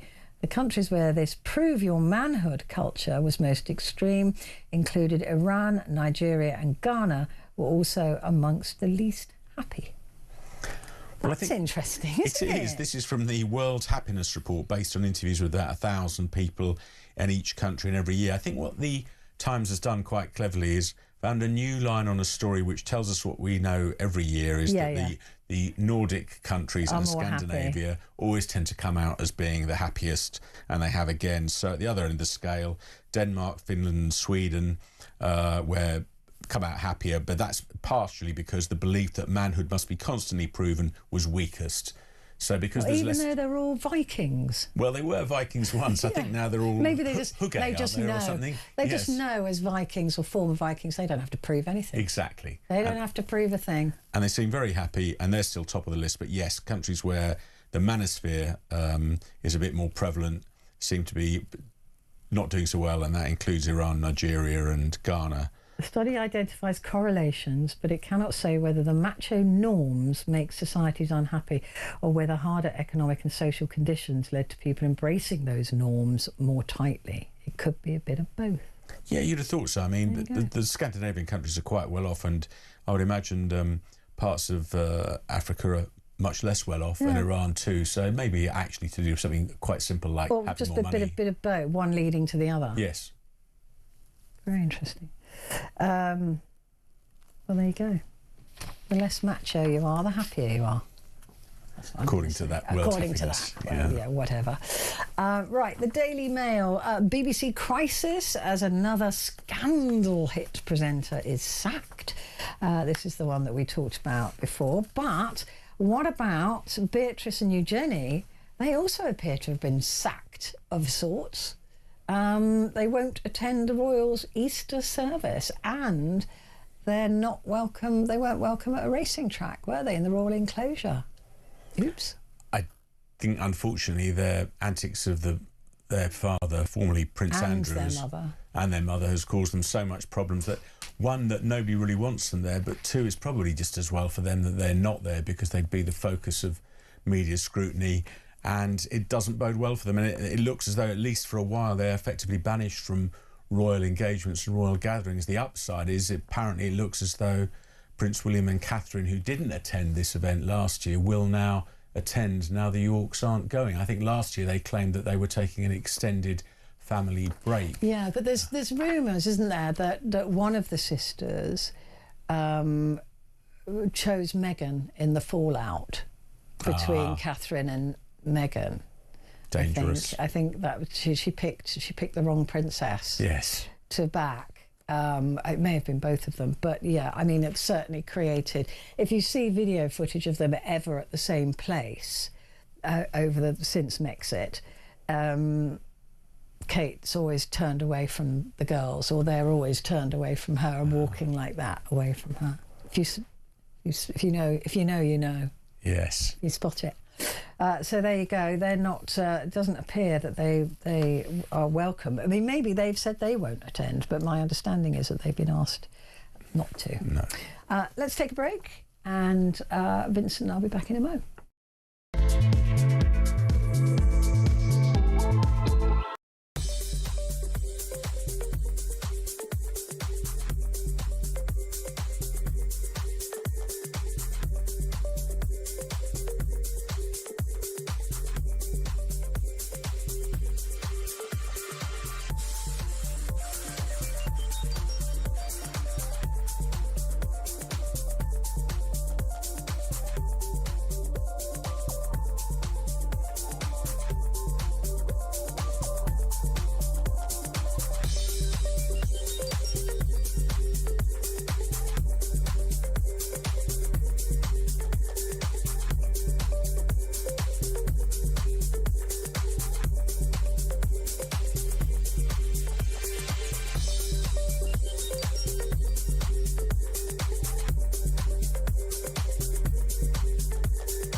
across the UK.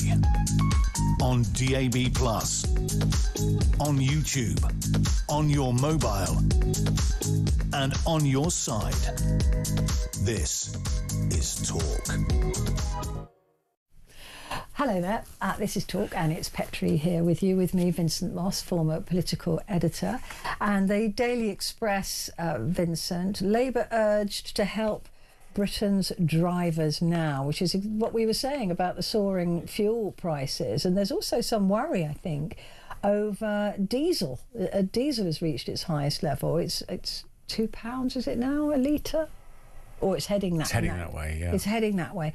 And also, there could be shortages of diesel in the non-too-distant future as well, they're talking. Yes, it sounds as though diesel will run out first, and the prices are already going well ahead of unleaded. I drove past a petrol station this morning, and I think diesel was about 20 pence a litre more than unleaded. So it looks as though there's going to be a problem. And yeah, the Express is quite rightly highlighting that Labour is under big pressure to help drivers. I mean, it's also just ahead of the big Easter weekend, when lots of people will either be driving to see relatives or taking a short breaks. There'll be an awful lot of people on the motorway, and they'll all be filling up, and they will really, really notice especially if they ever fill up on the motorway services. Well, exactly, yeah. Don't ever do that. So expensive. But yeah, I mean, it is a thing, isn't it, where you think, I've got a week off coming up in a couple of weeks, and I was going to go down and see a friend of mine. Well, I will go, but I'm already thinking, she's down in Southampton, so that is going to be fuel. I'm thinking, oh yeah, better drive really. I'm going to be one of those annoying old ladies driving at 20 miles an hour down the motorway. Well, if it saves money, I think a lot of people will be doing that now. It's just to save fuel. I just don't want to have to keep filling up. The trouble is, I've got a Mini, and they go zoom. Before you know it, you're up speeds going, oh dear, shouldn't have done that. But anyway, so Labour urged to do that. I'm not sure if they will, but there you go. The Mirror, again, also talking about Scott Mills. Sacked Mills in 2016 cop probe. Star questioned over sexual offences against a teen, but the case was dropped due to lack of evidence. These are historical allegations, apparently. So there you go. I think we're saying no more about that. But he's either going to want the truth to come out or to not come out, and we'll wait and see which one it is. And the Met does say the Crown Prosecution Service determined that evidential threshold was not met to bring charges. So it's important to say there were no charges brought against him. And that's why, presumably, he wasn't sacked at the time in 2016. But again, it does lead you to question what information is now available that the BBC have sacked him. Yes. I mean, that's all I'm saying about that, is that if they're either linked or they're not linked. And so if they're not linked, then, I mean, nothing stays secret for long, does it? We'll find out. I guess. The Guardian, Trump threat to obliterate all of Iranian power plants, which is, for me, would be a war crime, because that would affect the civilian population. Arguably, he could say it's not a war crime because what we're trying to do is stop them from being able to fuel lorries and rocket launchers and things, but it's really borderline. Where it does become a war crime is if he goes after desalination plants. Well, very much so. There's no water in that region. Exactly. I think 400 or so desalination plants in that part of the world, and it's not like other parts of the country where we run a bit dry occasionally. They need water to survive in that part of the world. So there are people who say that it would be a war crime, very, very definitely. The trouble is with these Trump ultimatums is he keeps making them, and he keeps either extending them or changing his mind. And I would have thought that gives the Iranians some comfort, because his ultimatums don't seem to count for a huge amount. This is the point, isn't it, Vincent? That not only do they know that he's bluffing, right? And there's no point, if somebody knows you're bluffing, there's no point bluffing, right? It would appear that he's bluffing. But also, every time they've had negotiations with America, they've bombed them anyway.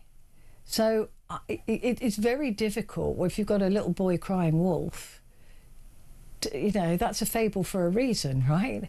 Because people stop believing in you and stop. Why should they think that these negotiations are anything more than a time-stalling attempt by Trump to get troops in line to do more damage? That's what I'd think if I was Iran. Well, exactly. And also, he talks about negotiations, but as I understand, they're not really happening. I mean, it might be negotiations about having negotiations, but it's not like there's two groups of people in adjoining hotel suites and sort of trying to move towards some progress.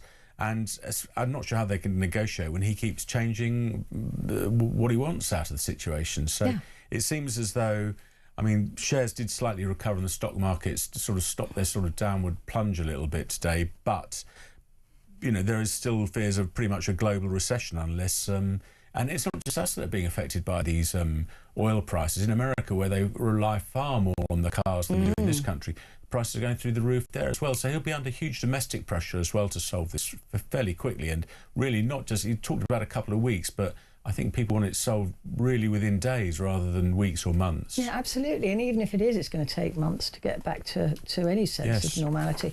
But I mean, also, he said in the Oval Office the other day that $500 a barrel wasn't a bad thing. No, well, a lot of his mates would presumably profit out of that. A lot of his mates are making a lot of money out of that, and he also thinks that, well, America's got lots of oil, so we'll just be making loads and loads of money. But he doesn't realise about the international oil markets. And he doesn't own the oil, right? No, he doesn't. The oil companies own the oil. The ones that are paying to extract it, they own it. So good luck with that. So there's a lot of things he doesn't quite seem to understand. It says here, destroying civilian infrastructure such as power and water facilities would be illegal under international humanitarian law and would be likely to constitute a war crime.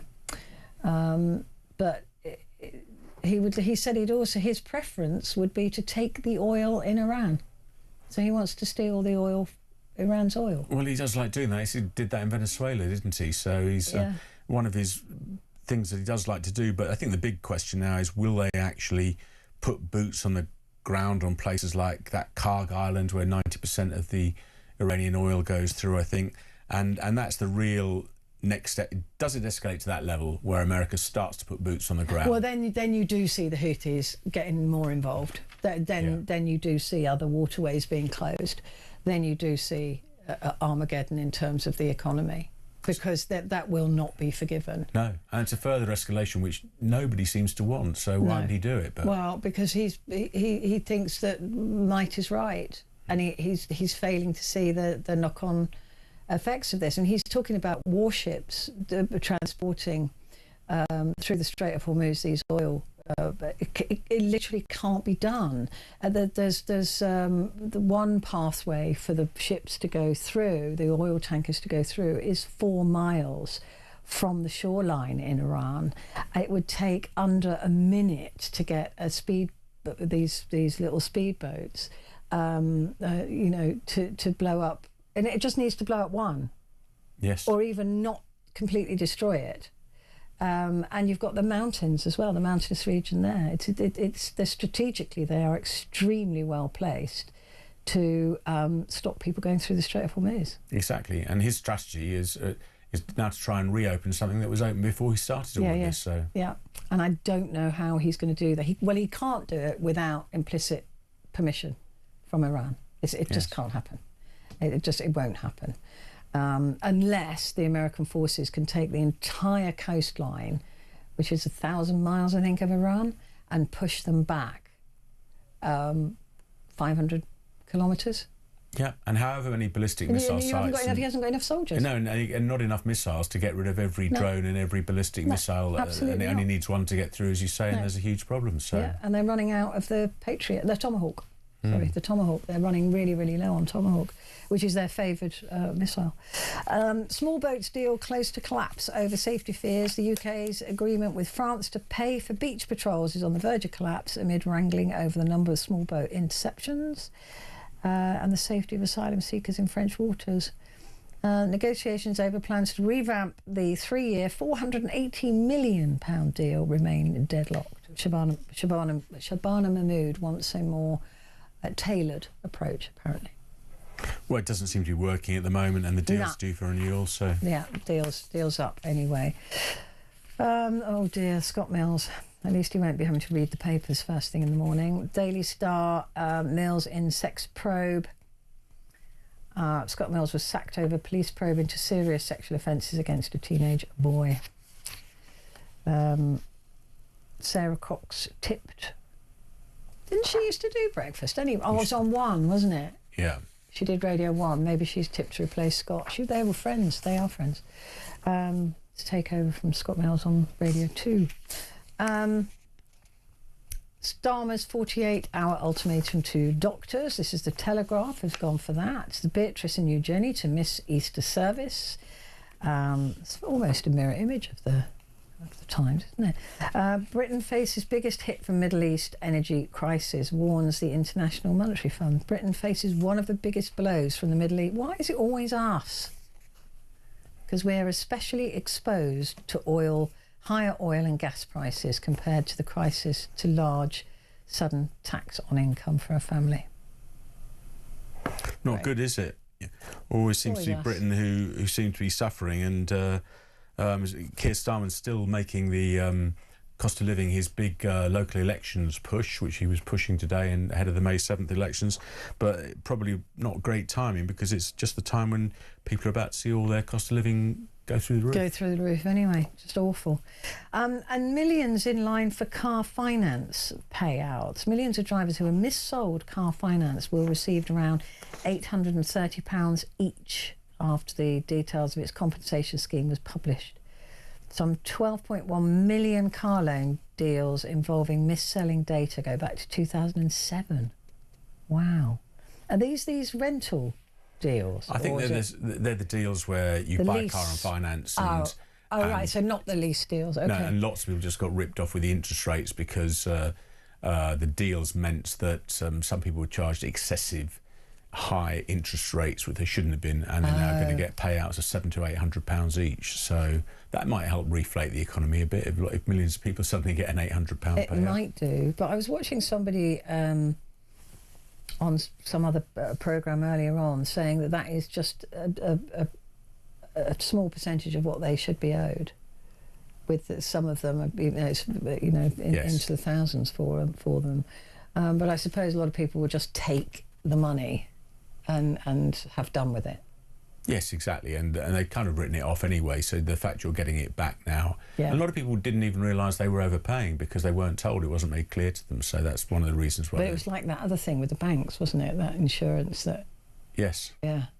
I had that, I didn't even know. I wished I'd had that, but I didn't seem to have it. I got a few thousands back. That's good, isn't it? Yeah. It's nice at the time, I tell you.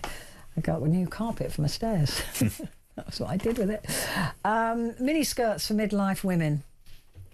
No thanks. Not going to catch me in a mini skirt. And dogs are ruining my love life. Help, dogs are ruining my love life. I bet you that's because they have the dog sleeping in the bed. I'm not sure, but I think that might be a chap who's writing about the fact he doesn't like dogs and all the women he likes dogs, so he can't get a girlfriend. Can do one then. Exactly. If you don't like dogs, then get lost. Yes. Your problem, mate, not mine. Take a break. Back in a sec.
across the UK, on DAB+, on YouTube, on your mobile, and on your side.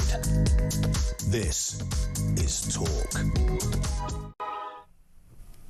Hello there, this is Talk. It's Petrie, and with me, Vincent Moss, former political editor, and we are looking through the front pages of papers. The PM, because he had a meeting today, didn't he, urging business leaders to help limit fallout from Iran war. What were they meant to do? Well, exactly. I mean, I don't know what he expects them to do. I mean, supermarket bosses and fuel bosses and things like that, they're all dealing with their own rising costs, and they will have to pass on some of that. Maybe he's hoping they will pass on less of the increase, but hard to see what they can do in some circumstances. Yeah, I mean, they've got, I mean, the bigger ones have got shareholders to appease and keep happy.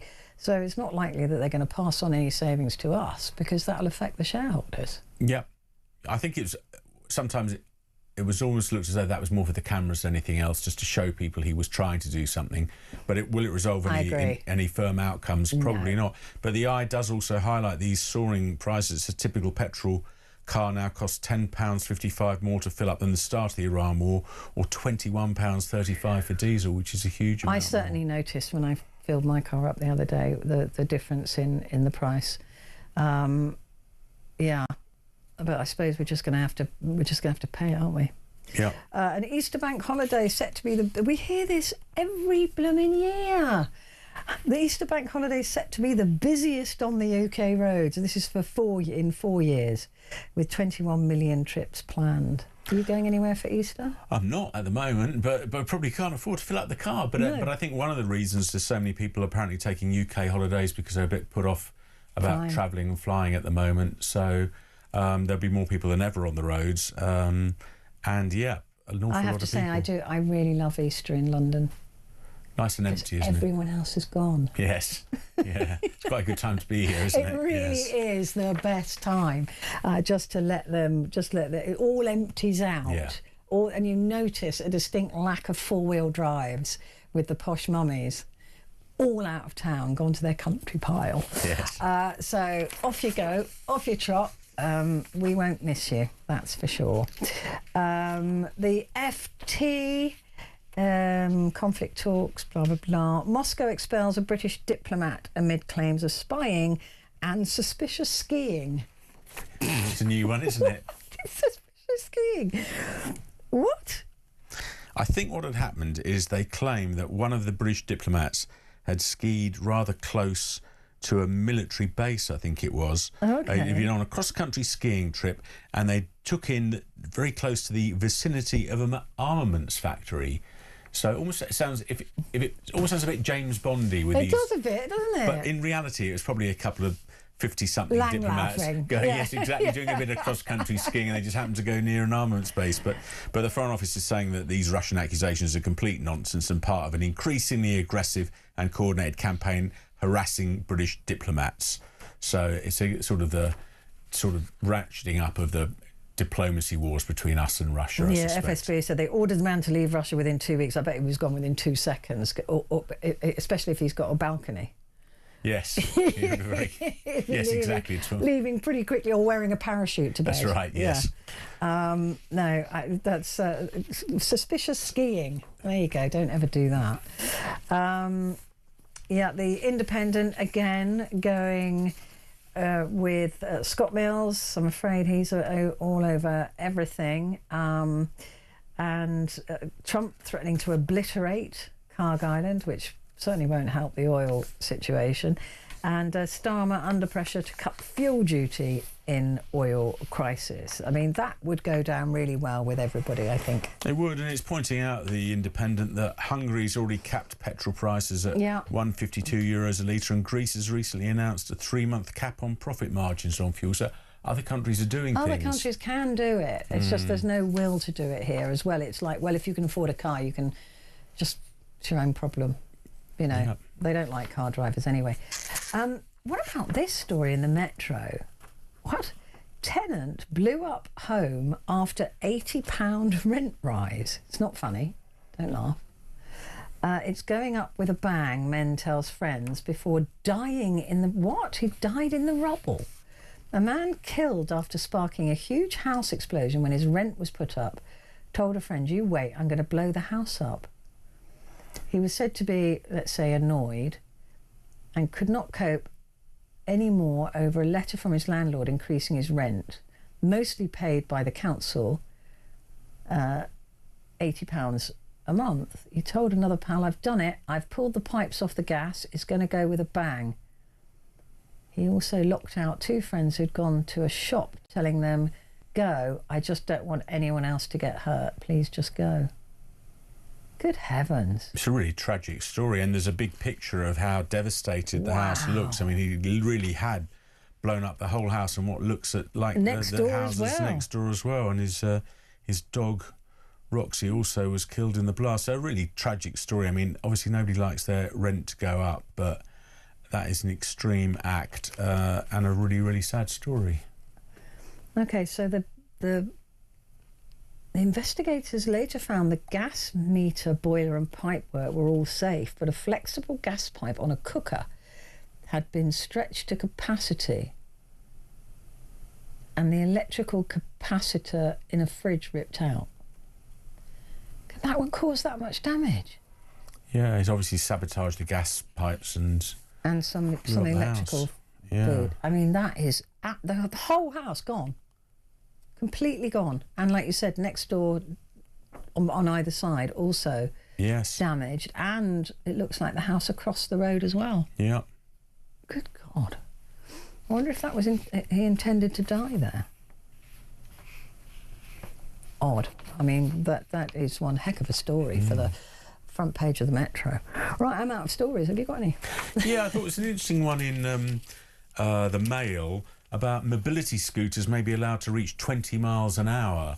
So now it depends whether they're allowed on the pavements, which they are at the moment, or on the roads, because at the moment the speed limits are 8 miles an hour for a mobility scooter. That looks fast enough to me. I think 8 miles. Well, most people walk at 3 or 4 miles an hour, so they're already going pretty fast. Yeah, we've got a few of them round by me. They zip down the road. Exactly. If you get hit by one of those. So they're talking about raising the limit to 20 miles an hour on roads and cycle lanes. Charities have complained the current rules are outdated and unfairly penalise those who need mobility devices. Apparently this 50-year-old legislation could be changed.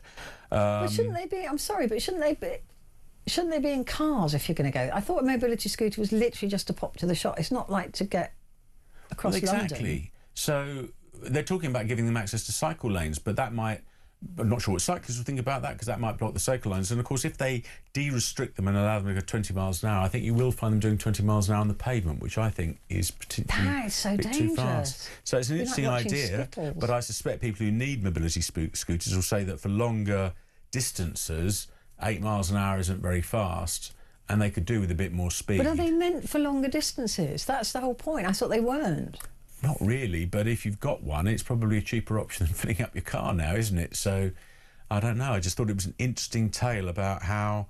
20 miles an hour, that's... Well, I mean, and also you're not very well protected. I mean, at 20 miles an hour, are you, if you hit a bump or a pothole? Exactly. And I think 8 miles an hour feels fast enough to me, but... it certainly looks fast enough. But if you want to go a bit faster... Oh, God, I know. I mean, it's already lethal stepping out, because all these stealth vehicles, you know, you can't just step out now. You have to really, you know, like the old Green Cross Code, be checking everything. And line bikes everywhere, yeah. They're not allowed on the pavements round by me, because we've got... there's a residential block for blind people. So I think where there's a residential... or anything like that for people who are sight impaired, they have to be parked in specific places. Otherwise you get fined, or you can't switch the bike off. I don't use the line bikes, my son does, but you're not allowed just to cycle and drop them off.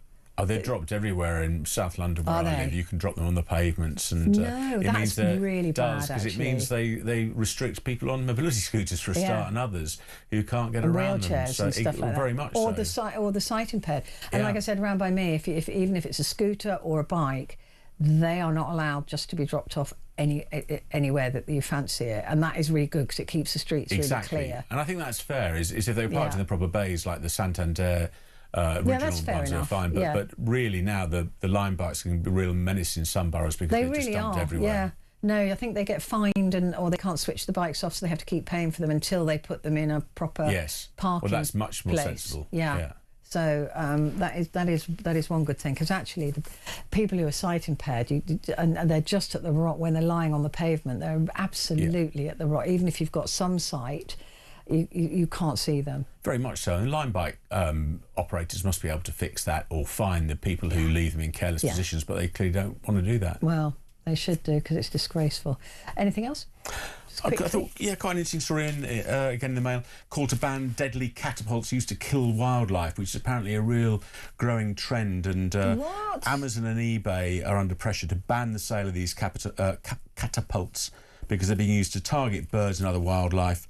And perpetrators like sharing the videos and photographs of the dying animals. It is, but it's apparently getting worse and worse. So there is pressure now on the online sellers to ban them. And also, they're just dangerous. Kids with catapults, I mean, you can take somebody's eye out, so I'm not quite sure why they're still sold. But currently in England and Wales, they remain unregulated with no minimum age for purchase and no controls. So animal charities like Nature Watch Foundation are saying this deeply troubling trend, as they call it, fuelled by social media, has seen a horrific spate of attacks on swans, hedgehogs, squirrels and foxes. That's disgusting. And those people should be... Well, I don't think they deserve to live, frankly. People who are going to hurt an animal like that, it's absolutely disgusting. So, yeah, that's not a difficult one. Ban them. No. And ban the people who would use them as well from society. Vincent Moss, we'd never ban you. Thank you. Thank you very much indeed for coming in. Vincent Moss, former political editor there. Right, so next it is over to you for your Talkback Hour.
Across the UK, on DAB+, on YouTube, on your mobile, and on your side.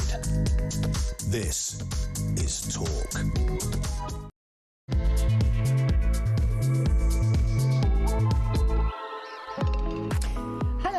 And a very good morning to you. Sorry, I was just messing with my hair. It is Petrie here with you until 1 o'clock. And this is your Talkback Hour. This is all for you. So I'd like you to take advantage of it. And I want to hear your voices and really just your stories about what it's like we often talk about benefits on this programme, and we often talk to people who are on benefits and get their, you know, their stories, their point of view, what it's like for them, etc., etc. But actually, I want to talk to, well, I mean, you can call, obviously, this is open to everybody. So I'd like to hear from you as well, actually, on how you view this as well. And that is, it's been called the betrayal of the strivers. Fury as benefit claimants get a 6.2% rise this week. MPs receive £3,300 cost of living handout, and the 2-child cap is scrapped. So all of that money is obviously being paid for by those of us who are working. People will say, yes, but we pay tax on our benefits, blah, blah, blah, blah. But the whole package of what you get is taxpayer funded, and then you pay a little bit of that taxpayer funded taxpayer money back to taxpayers, which then goes out in another benefit in kind. So just looking at this chart earlier on, examples of combined benefit income and wages after tax, right?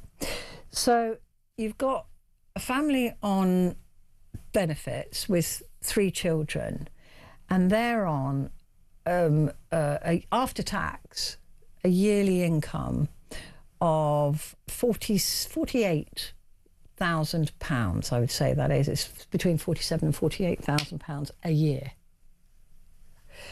An average wage, full and part-time, median family with children, is on about the same.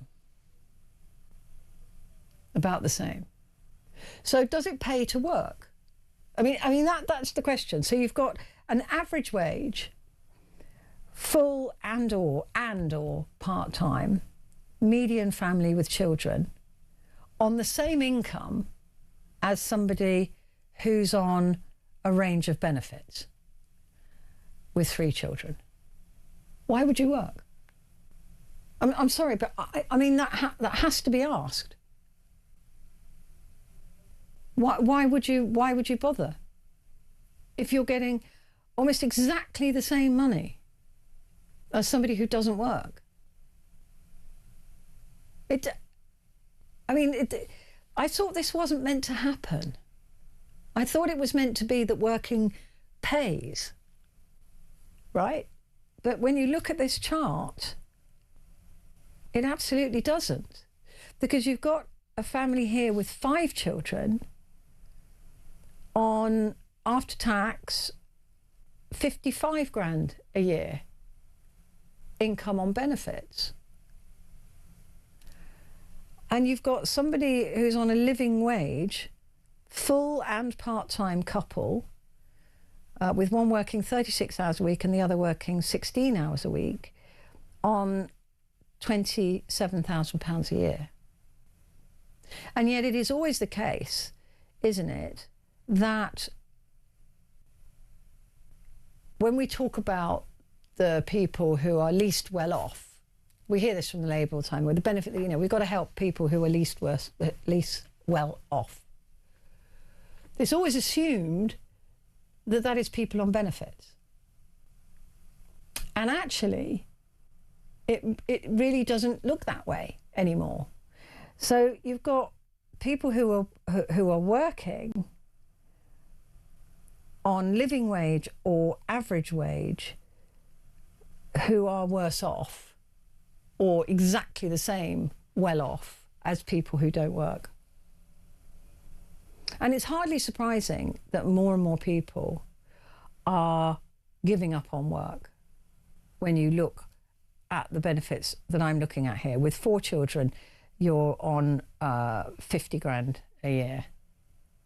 And that's not bad, right? There's a lot of people who are working who don't earn anywhere near that. And yet when it comes to handouts, when it comes to like this, the fuel issues that we're going through at the moment, it is assumed that that money is going to be better off being given to people on benefits. But actually, the least well-off people are full and part-time couple on living wage, they're the worst off in this country. Which makes you wonder why they bother. I mean, yeah, there's more to life there's more to working than just money. It has to be said. There's a whole range of benefits and bonuses that come with working that don't involve money, but still, it's hard to imagine why you would struggle so much if you're getting a same, if not better, standard of living by not working. So this is after we find out that the 6.2% rise this week, where the inflation is hovering around about 3%, right? So 6.2 is double the rate of inflation, more than double the rate of inflation being paid to people on benefits.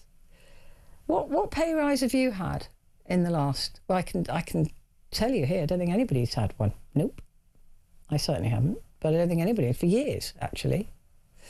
Because a lot of private companies are saying, well, look, even that 2.5% we were going to give you, we're now having to give it to the Exchequer because of the national insurance rise. So tough luck, we can't afford to do it. But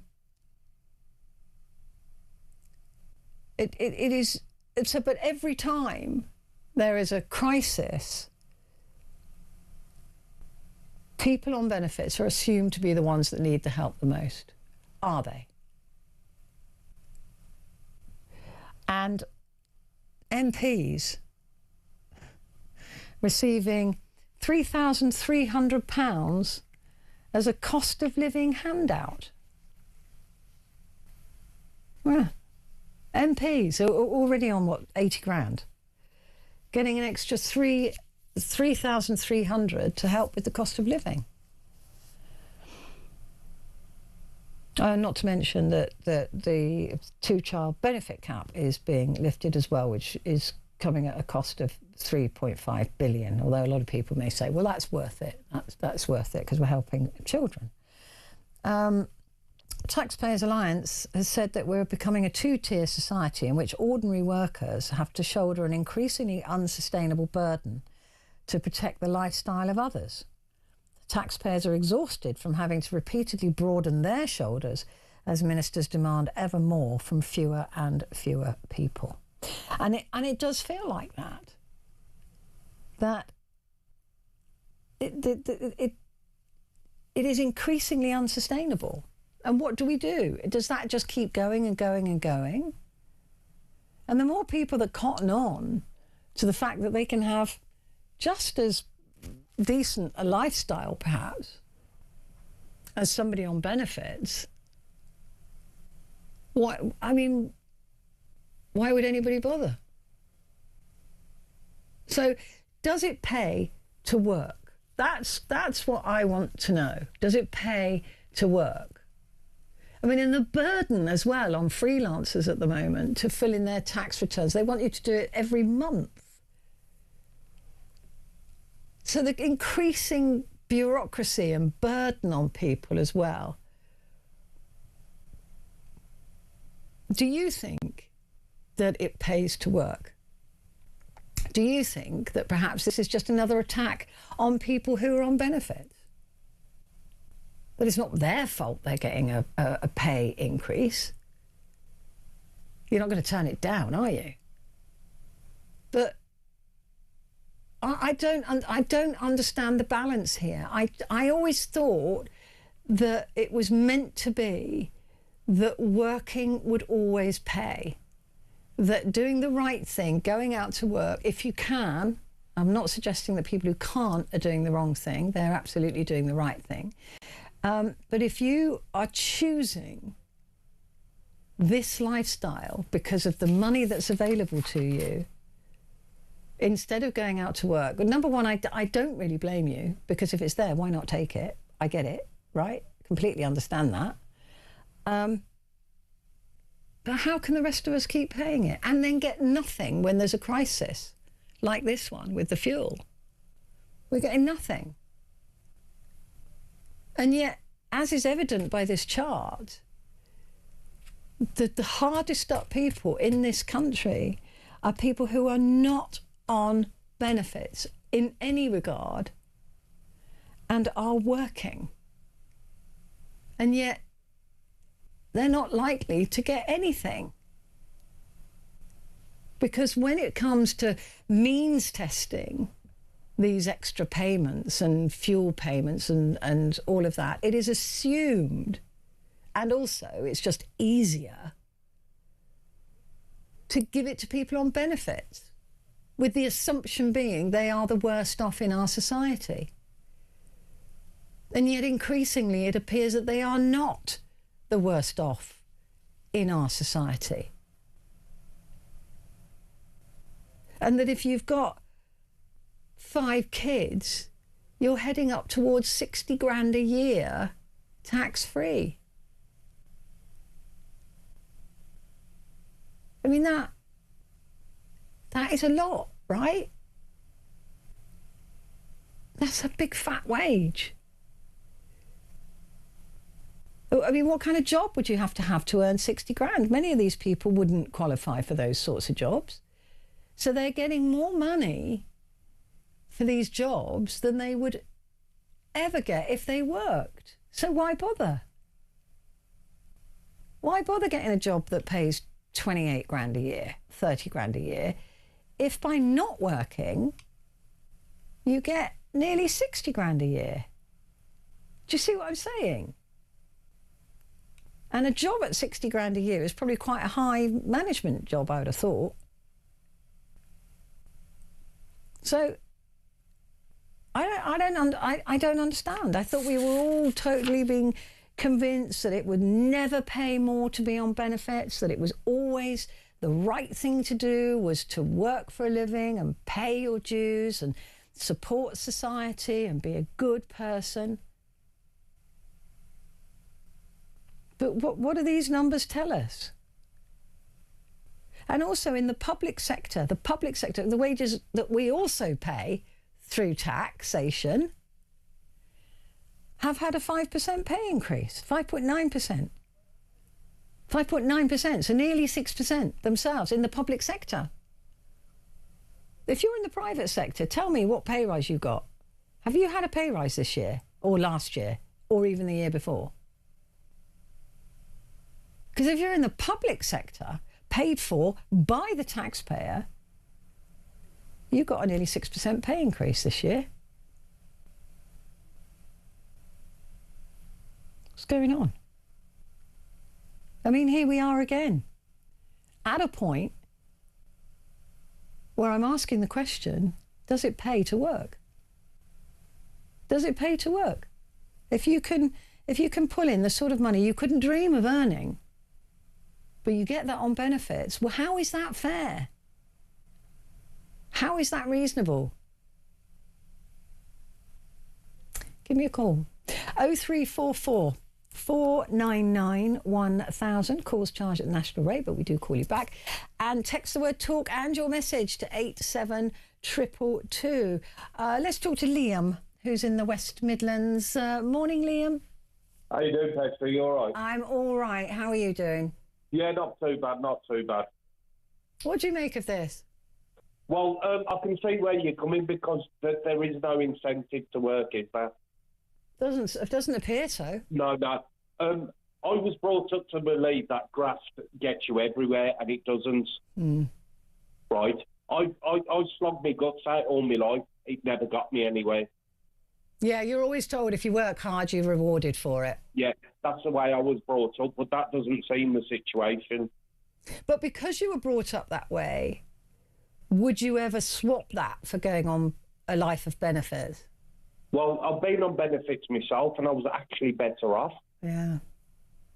Do you know what I mean? And I know what you're saying. It shouldn't be like that. But I've been to college, and I was with a student who works hard, and she said all I've got at the end of the week is £50 to myself, and there's just no incentive. Yeah. I mean, you're getting up in the morning, You're going out to work, you're doing all of the things, you're doing all the right things, And yet Yeah. the poorest in this society are people who are doing the right things, working. Yeah. And they're yeah. not getting the money or the benefit. I don't understand, Liam. I thought that was not meant to be the case. Right? No, it isn't. No. We were It promised doesn't- that. We were promised it would never be more beneficial to be on benefits than it would be to work. Yeah, it doesn't pay to work. I mean, I worked in a steel factory. I was made redundant in 2020, right? And then the CSA had me, and all I was coming out with was £270 a week. I had to Good pay my heavens. council tax and my rent and my food out of £270 a week. So you're better off just giving up. Yeah. I was actually better off on benefits. And I know that sounds wrong, but, Yeah, but I'm- I was better off. it is. How are you going to incentivise people to give up nearly 60 grand a year and go and get a job that pays what, 20, 30, 40? Yeah. It's just nobody's going to do that, right? Why would they bother? Yeah, and it's catch-22, and I might just add to this. I wanted to change direction, right? I went to the council. I said, I want to get a job with you. You have to get English and maths. I didn't have English and maths, so I had to be out of work to do the college course. Because they wouldn't have me unless I had English and maths. And they wouldn't pay for that unless you were on benefits. No, well, it's free anyway. Oh, it's free. You know what I mean? Yeah, but it's not free. It costs something. But they probably only give those courses to people who are Yeah. on. That's the other thing. Is all these other things follow. If you're on benefits, then you can go and get free animal care at an animal hospital, or you can go and get free dental care, or you can go and get, there's all of the other things that you can get, whereas working people who are not earning as much as you're probably getting on your benefits don't get any of those. No. And that's the other thing you've got to add into all of this, is all the other little things you can get, like the free courses and the free this and the free that. You don't get that if you're working. Oh, and hardship funds from for your electricity. Yeah, exactly. And people who are working really hard on the lowest amount of money in this country, probably not entitled to anything. No. Like I said, it just doesn't pay to work. It doesn't. I've been there. I've lived that life. That's just so wrong. That is never supposed to be the way it was. I was better off on benefits. I was better off. And I was a grafter. I worked hard all my life. But, you know what I mean? It's wrong. It's just wrong. Grafting doesn't pay. And it should, right? It really should. I mean, your dad's age, he was probably able to buy a house and do all of that by grafting. Yeah. What can you buy now? Toothbrush? Yeah. My friend worked for the NHS, right? And when I was on benefits, he was earning the same money as me. God, that must have hurt him. Yeah, it is. You know what I mean? It does. Like I said, there's no incentive. Honestly, Liam, that is just heartbreaking, isn't it? Yeah, it is. Because I don't blame people. I don't blame them. I'm not going to say, oh, well, give up your 60 grand a year for, 30 grand. Yeah. I don't blame them. But it shouldn't be available. Yeah. And like I said, they wanted me to do a course because I wanted to work for the council. But I had to be off work to do the course. Yeah.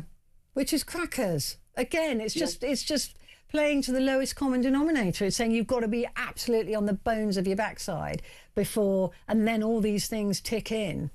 Instead of saying, oh, we could actually, if we gave you this course now, you could be earning, so no drain on the benefit system, and then applying for a job here. Why don't they think like that? Yeah, absolutely. I had to be out of work to do the course. It's just wrong. Yeah. It is so wrong. It really is. 22. Yeah. And I get it. And also, the benefit money is regular. Once you're in the system, you're not going to get sacked. You're not going to have, redundancies. Yeah. All of that, it's a stable life, and you might as Yeah. well just stay on it. Yeah, and when I was made redundant in 2020, all I could get was agency work. All I could get. It's no good. It's not solid. And if they don't like your face, they get rid of you. Yeah, and that's why people would prefer, and I get it, go on benefits. It's safer. It's more secure. You get help with your rent. All of those things. Yeah. What you're going to do, it is secure. I know it's wrong for me to say that, but... No, I get it. It's not wrong for you to say. Isn't it? It's guaranteed. Absolutely. And you need a roof over your head. You need to know you've got money to pay your bills. You need to know you've got money. I get it. I 100% understand it. What I don't get is how it's allowed to be that way. But I understand why people will take that opportunity, and I completely get it. Why wouldn't you? Yeah. Why wouldn't you? I mean, what kind of job pays 60 grand a year? How high up in management do you have to be? Some people would never reach that. I don't think I ever will. No. And there are a lot of people who would never earn that in the workplace, never, and yet they're getting it on benefits. Why would they bother? Yeah, it's wrong. It's you just try living on £270 a week. No, I get it. I honestly, I'm not judging people who do it. I'm just judging the system, really. Yeah. I get it, you know, and there are a lot of people who can't find work, and they can't find properly paid work because the capitalist system in this country is benefiting only the very few at the top of the food chain. And so why would people bother? I get it. Yeah. My brother works hard. He's a manager and everything. He's got £50 a week once he's paid all his bills out. Yeah, £50 a month. Yeah. You know what I mean? And if he was on benefits, at least... He'd be earning more than that, yeah. He could probably be earning more than that, and at least then he wouldn't have to actually work for it. So he'd be a lot more relaxed. I think it's wrong, isn't it, Liam? It's just wrong. The system is wrong. Yeah. You need to put people in a situation where it pays to work. Yeah, I agree. And that isn't the situation. Yeah, I completely agree. I mean, have we got to be cruel to be kind? Have we got something's going to give because we can't afford it? So it's as simple as that, Liam. One way or the other, it's going to collapse. I don't know how this works out. Liam, brilliant to talk to you. Thank you. It's really, really interesting. Liam saying he was better off not working and that he's always been a grafter. It's wrong. I'm going to take a quick break, but I'm back in a moment.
Across the UK, on DAB+, on YouTube, on your mobile, and on your side. This is Talk. Hello, this is Talk, and it is Petrie, and this is Talkback, and we are talking at the moment about the betrayal of the strivers. Fury, apparently, as benefit claimants get 6.2% rise this week, and MPs received £3,300 cost of living handout that we pay for.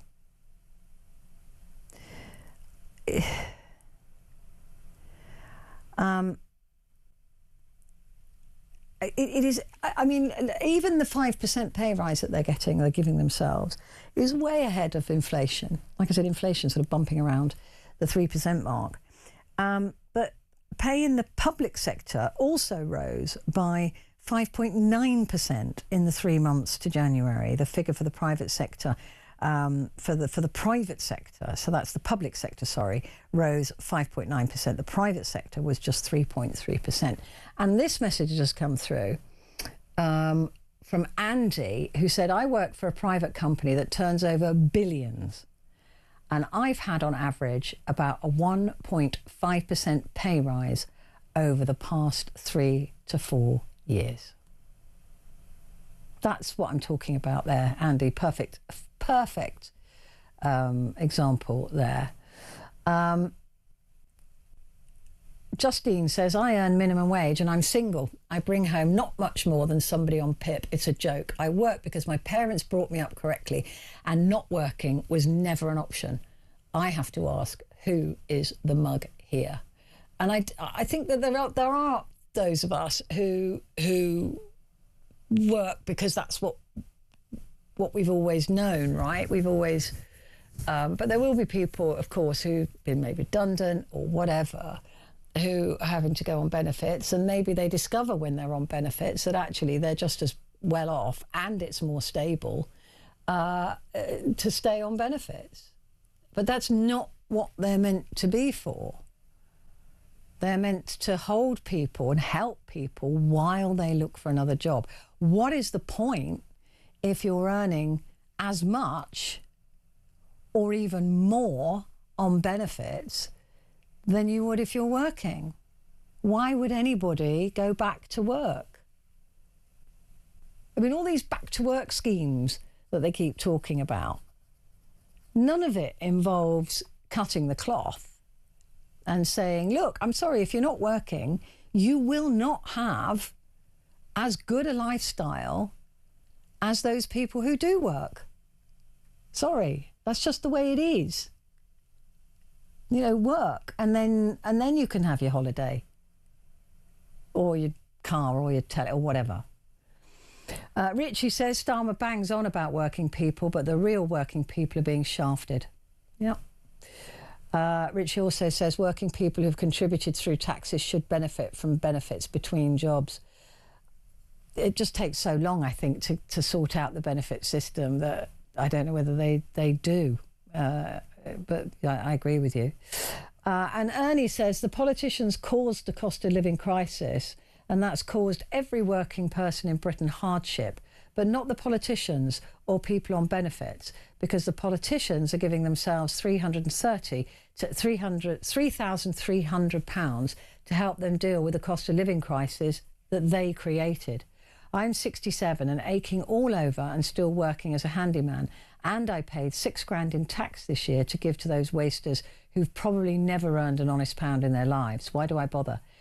He goes on to say, because I was brought up with a work ethic that my parents installed in me, and I sleep beautifully every night because I've earned that rest time. And that's from Ernie. Yeah, I don't know. I don't blame people who figure out that they're better off on benefits. I mean, how many people are going to earn nearly 60 grand after tax? After tax. That is a big fat wage. What is that, about 90 grand, 100 grand a year? Probably 80, 90 grand a year to get a tax. Yeah, I would say that's about it. That's proper grown-up work, right? That's a proper management level job. And if you're not qualified, why would you bother working? If you can get the same money as them for doing nothing, why would you even bother? And they say, well, you've got to go and find a job. And you go, yeah, well, the only job I can find pays me 26 grand. What are you telling me? Now, why would I bother doing that? And that the system has just become warped in some way. I'm not suggesting anybody needs to be in poverty, but this is not what benefits were designed to be. And no wonder the benefits bill is mushrooming exponentially. And fewer people are paying more and more for people who find out they're better off on benefits. And like I said, I don't blame those people. I don't blame the individuals. Because why wouldn't you? Why wouldn't you? If you've got no chance of earning that sort of money, why wouldn't you? Sarah's in Liverpool. Morning, Sarah. Good morning, Petrie. What do we think of this? Well, for a start, dealing with saying about work, does it pay to go to work? For most people, for the holistic reasons, it does pay. For a start, you get out and you see people. 2, you learn how to deal with office politics and how to deal with people who are awkward in the workplace. The other thing is, while you're going to work, most people can't use public transport, so you have to walk to the station or to the bus stop. You start to meet people who are on the same route as you. Sometimes you become lifelong friends. Also, it gives you that bit of satisfaction with the fact that you have earned that day's pay. Now, I take a little bit of exception to the likes of Ernie, his little remarks about these people who are wasters and who are on benefits. I'll be the first to say, I didn't ask to be on benefits. I didn't ask to get a disability, and I did not ask for the NHS to screw me over for the last 20 years. Yeah, to be fair, I don't think talking about those people, nobody minds people. I absolutely believe this, that most of us, that is what they were meant for. We are happy for people to that's what we pay into the welfare state for, and also in case anything bad happens to us, that we would hope to get the same treatment. But nobody minds people who need benefits. And Ernie's been writing a long time, and I know he wouldn't mean people like you. He wouldn't mean people who have health issues. He wouldn't mean people who are struggling in between jobs, but they're trying to get another job. What he's talking about is the people, who couldn't dream of earning 60 grand a year. And I don't know anyone who's been on that. No, couldn't dream of it. But if you're on benefits with 5 kids, you're not far off it. Well, most people I know who are on benefits, but they get help with their housing, but they also happen to be in jobs that don't pay enough. So they that's a disgrace. That's a disgrace, because these jobs should pay. This is divide and rule, Petrie. Now, this is millionaires becoming billionaires because they won't pay a proper wage. And the other thing is, what most people don't realise is that what we're seeing with the way the governments, regardless whether it's the Tories, actually wrecked the system, because at one time, if you were working, you could actually go to, say, night school or whatever, or your job, your employer would actually say, well, I tell you what, you need to get English and maths, or you need to get this to get on in your job or whatever. Well, I tell you what, we'll pay for that. The Tories, under Cameron, of course, decided to take that little bit of incentive away from employers to actually train their workforce, and then, as a little bit of carrot, say, anyone want to go on these courses? Yeah, okay, well, don't worry, we'll pay for it. And the firm would get a bit off the government to actually make sure their workforce was trained, and also to make sure that if they needed any education, they got it. But that all went because the Tories got rid of that. Also, what most people don't realise is that anybody who was, say, in between jobs, and they thought, well, I've got to try and skill up on something. There used to be further education courses, be it continuing education at some of the universities, or actually in the local sixth form colleges. You could actually go and you could pay maybe £5-10 for whatever course it was. That all went. The Tories got rid of that. You had to pay like £30 and £50, and the dole wouldn't pay. They go, oh, terribly sorry, you have to pay that yourself. So that went out the window if someone wanted to skill up. Also, there were people who had, say if they had a kid, and they were thinking, right, okay, I can't go to work now, but I'll try and get some training so I can get myself into the workplace ready to go. That all went, and that's all because of Cameron and the Tories. And a lot of what most people don't realise is we're seeing a lot of divide and rule. I mean, I know people who work in the civil service, and they are working from, say, 7 in the morning when they go in, right the way through to about 6 o'clock at night. I mean, my brother, I know, I'm not going to say what department he's in, but I know he works his socks off. I'm lucky. I mean, when I see him occasionally, he's not having the life of Riley. He's doing the job of about 3 or 4 people because of the cuts. Because he said, oh, we're going to get rid of so many out of this department. We're going to get rid of so many here, so many there. So if you're doing your job and basically another 2 or 3 people's on top of yours, people's health goes to the wall. I mean, I've heard of so many people who work in the civil service. I'm talking, 18, 19, 20 and 21, 22-year-olds who are going down with shingles. Now, people who go down with shingles are usually those who are, people, should we say, the elders of the community. Once you get over 65, you're more at risk. Not when you're in your 20s. That's what I mean, and you're seeing it all the time. And I know a lot of people who work in the civil service from like 18, 20 up to 40 and 50 who are, they said, I've had terrible shingles. I have to go to the eye hospital, or I've had problems with this, I've had problems with that. And I said, where do you work? And they go, oh, civil service. And you go, because it's stress related. But yeah. I mean, look, I get it, and I know not everybody's having an easy time, but there's a lot of people that get those great pensions, and they get great holidays, and they get great, people in the private sector. It's always been, especially when there's a Labour government, the people in the public sector always seem to do better than the people in the private sector. It's just always been the way. Sarah, I've got to go because I'm really late to a break, but thank you very much indeed for your call. I'll be back in a sec.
Across the UK, on DAB+, on YouTube, on your mobile, and on your side.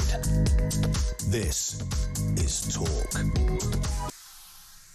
Hello there, good morning to you. This is Talk, and it's Petrie here with you, and it's Talkback, and we're talking, there's a lot of talks in that, this morning about benefit claimants getting a 6.2% rise, and MPs receiving £3,300 to help towards the cost of living at the moment, which, as was pointed out earlier on, they caused a lot of the cost of living crisis because that's their job, right? And I don't suppose any of us would mind if MPs actually were looking out for us. But we see now with these latest increases in the cost of living, which are coming down the pike very, very quickly and substantially, that those of us who work won't get any support at all for that. But those on benefits will not only receive the 6.2% pay rise that they've got, but also they're in line for all the other help that is going to be available during this crisis. And it's looking at this chart that I've got, it's not the people on benefits who are the worst off in this country. It just isn't. It isn't anymore. It really isn't. People on a living wage, full and part-time couple, are on about 27 grand a year. So they are the worst off, that demographic. And those on benefits, with 3 children, you're up at 47,000. 4 children, you're up at 50,000 a year. This is after tax. And if you've got 5 children, you're up heading 55 grand. And that's after tax. So in order to have that as an earning, you've got to be on at least 80, I would have thought. I'm hopeless at maths, but you'd have to be on a salary of around about 80 grand, I reckon. And somebody on the average wage, full and or part-time, with a median family with children, is on the same as somebody on benefits with 3 children. So why would you bother? What's the point? And especially as well, people who've got those bigger families, are they qualified for the job of, I'm not saying they're not, but I'm asking the question, would they be? People who could pull in a salary of 80, 85 grand.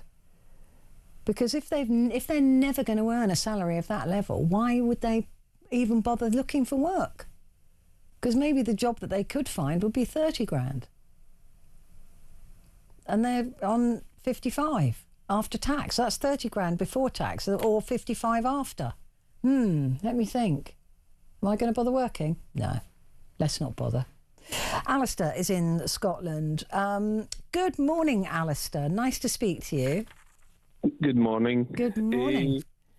I think what you were saying there, I think I could top that, because I'm not working, haven't been working for 4 years. I basically I'm not entitled to any benefits. You talked about work and what it actually gives us. It gives us a sense of pride, it gives us a sense of status, it gives us mental and physical health. Yeah. It gives us a reward in the form of money. It gives us knowledge, skills and friendships. I've got more than £16,000 in the bank. So as a result, in the entitled to nothing. Until you've spent it all. So I should have, shouldn't I? Yeah. So frankly, other people would have done. Well, I've been brought up by my parents. I'm 64. I was brought up to work hard, and what you do, if you work hard, you keep yourself a law-abiding person. You'll get on in life, right? So I was employed in this country for 39 years. I paid my taxes in full, paid my NI in full, law-abiding citizen. I went abroad and I worked there. I paid my house off. I brought up 2 kids who are now 34 and 36. They've both got very good jobs. I got divorced after 37 years together. No debt. I'm not a scrounger. As I say, I'm 64 next birthday. Yeah, I mean, with all the best will in the world, that is a real... Although ageism is against the law, that is absolute nonsense, as we know. Yep. I'm just cancelled. I'm no longer required. Oh, that's a horrible feeling, Alistair. I'm so sorry you feel like that. And that's not fair, is it? Because like you said, you're not nothing, you're not nobody. But will anybody give you a chance? No. Basically, that's why you save up in this world, basically, pay your own way rather than scrounge off the state. And I'm not saying that everybody's a scrounger, but you're turning around and you see a lot of these people who have no intentions of working. No. They're just... And why would they? I mean, that's the point I'm making, Alistair. I'm not necessarily blaming them. I'm blaming the system that allows them. Because actually... somebody who's getting 55, 56 grand a year after tax, could they even earn that sort of salary? If they can't, why would they bother? Yep. They're getting a lifestyle they could never afford. Right. And to top that, I mean, after I get divorced, the ex-wife's got a new boyfriend, and basically, as a grandparent, I'm cancelled that way. I can't see my grandchildren And under the British law and the Scottish law, I have no legal rights to see my grandchildren. What? Even although I am a blood relative, I have no legal rights to see my grandchildren. And my daughter, her words to me was, Dad, it's going to confuse the kids to have 3 grandfathers. And I'm saying, if they were grandchildren, they'll be delighted with the different Christmas presents, you know? But, I just feel totally guilty. Alistair, what a horrible treatment you're getting. That's really awful. I mean, and to feel washed up and to feel like you've got no relevance and you're only 64. Yep. Oh, I'm so sorry. Is there any sort of volunteer work you could do to build your confidence back up? Oh, darling. I'm so sorry. That is so unfair. That's how I feel, you know. I know. I understand. Of course you would. What do you do? I don't know. I mean, you sound like such a nice bloke. Is there anything you can do volunteer-wise? Skills-wise? I would love a job. I'd love a job. I don't know what to do. You know. What's your skill? What are you good at? What is your thing? Well, I've done my apprenticeship in mechanical engineering, and basically I've been in supply chain all my life in terms of procurement and logistics, etc. Have you thought about looking at sixth form colleges and the mechanics department? Yeah, I've been up there and I've looked at courses, etc. I just... It's so hard though when you're feeling depressed, isn't it? Just to put one foot in front of the other and to even attempt to change things. Well, I've applied for so many jobs, and all you get is you just look for one word, and it's the one word that stands out more than most, and it's the word unfortunately. Yeah. As soon as you see that word unfortunately, you know, wasted time. Yeah. You know? But it's not a waste, because you've got skills that you could pass on to you know, have a look around your sixth form colleges, and at least to begin with, while you can afford it, volunteer to go in and help on some of these mechanics courses, and see if the sixth form colleges would be prepared to put you through a teacher training course or something like that. I've taught supply chain out in the Middle East. So I know all about teaching, etc. I've done it for 5.5 years. All right. Well, you know, I would go back to something that you use your hands. You know, that you're not. That's what I would do. I'd want to go and teach art. I think if anything happened here, not that I'm very good at it, but you know, I just think that when you're feeling mentally exhausted and treated the way that you've been treated, sometimes just getting your hands dirty really helps. And getting back to that, and just go and volunteer at a youth club or a sixth form college or something like that to get your confidence back up, to see that you're not washed up, to see that you're not worthless, to see that you do offer something. And I'm sure they'd bite your hands off. But you see the young ones now, and it's as if as soon as they leave school, they want to have a baby, and the government seem to be encouraging this and saying, well, okay, if you have as many kids as, and I know it's to boost the population, etc., but it's not all about having kids. It should be, you know, basically have kids, but be able to provide for them. If you can't afford to have, if you can't afford to have 6 kids, why should we be paying for them? Alistair, I want you to keep in touch, right? I want you to you know, I know it's really hard to step over yourself when you're feeling that, and I think it's abysmal the way you're being treated. I really wish I could use the language that would get me fired, but I can't.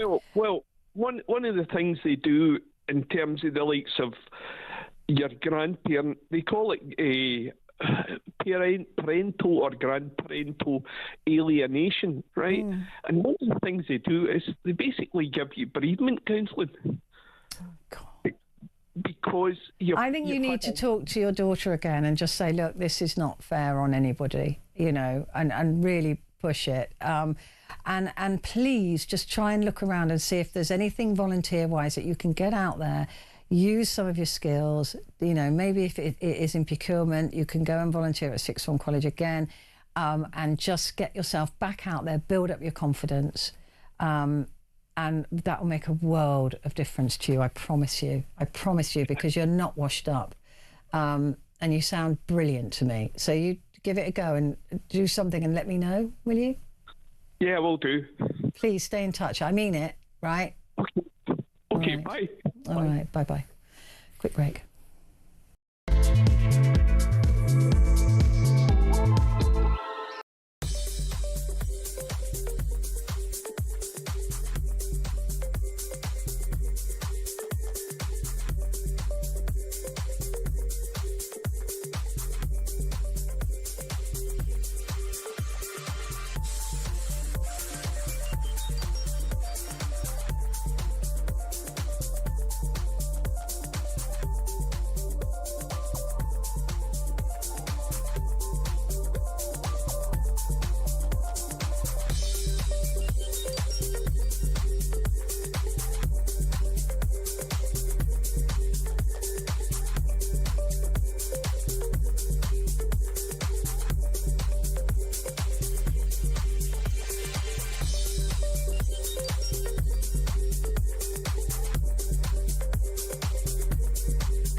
Across the UK, on DAB+, on YouTube, on your mobile, and on your side.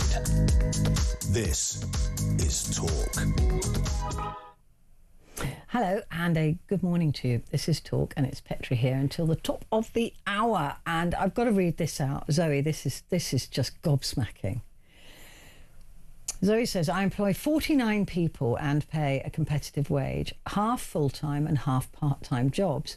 Now, very few of my part-time employees move up to full-time when it's available because they either are better off as part-time and receiving benefits, or the extra money is simply not worth it because of the benefits they lose. I have a ridiculous situation where going from full-time to part-time is 3 times more requested than from part-time to full-time. And if that doesn't tell you everything you need to know about the current benefit system, I don't know what does. Because the people will not go full-time because it doesn't pay enough. It doesn't pay as much as they get on benefits as they do for being part-time with benefits top-up. It's not meant to be like this. It's not. Mark is in Oxfordshire. Morning, Mark. Morning, Petrie. I was just listening to Alistair. It's a very difficult situation to follow. I reach out to him. Yeah, bless him. I can sort of help. I mean, horrible to be that age and to be feeling like that, right? Awful. Yeah. Awful. It certainly is. I understand the situation he's in would not qualify him for any form of help. the hoops you have to jump through to actually get any help off the government. You have to know how the system works, don't you? And none of us do, really. Well, I haven't a clue. It's only the help I've had of social workers and GPs. I'm currently disabled anyway, and I receive about £900 a month. Now, out of that £900 a month, it really writes me the amount of people that complain that people on benefits are better off. They're not. Now, I was always given the ethos to work, saved up, got a mortgage. Now, I've also got a child that doesn't live with me, but I can't see that child because of the handicap of my disabilities and the fact I haven't got the money to provide for her. Now, the thing is, if you get a mortgage, you're not helped out by the government.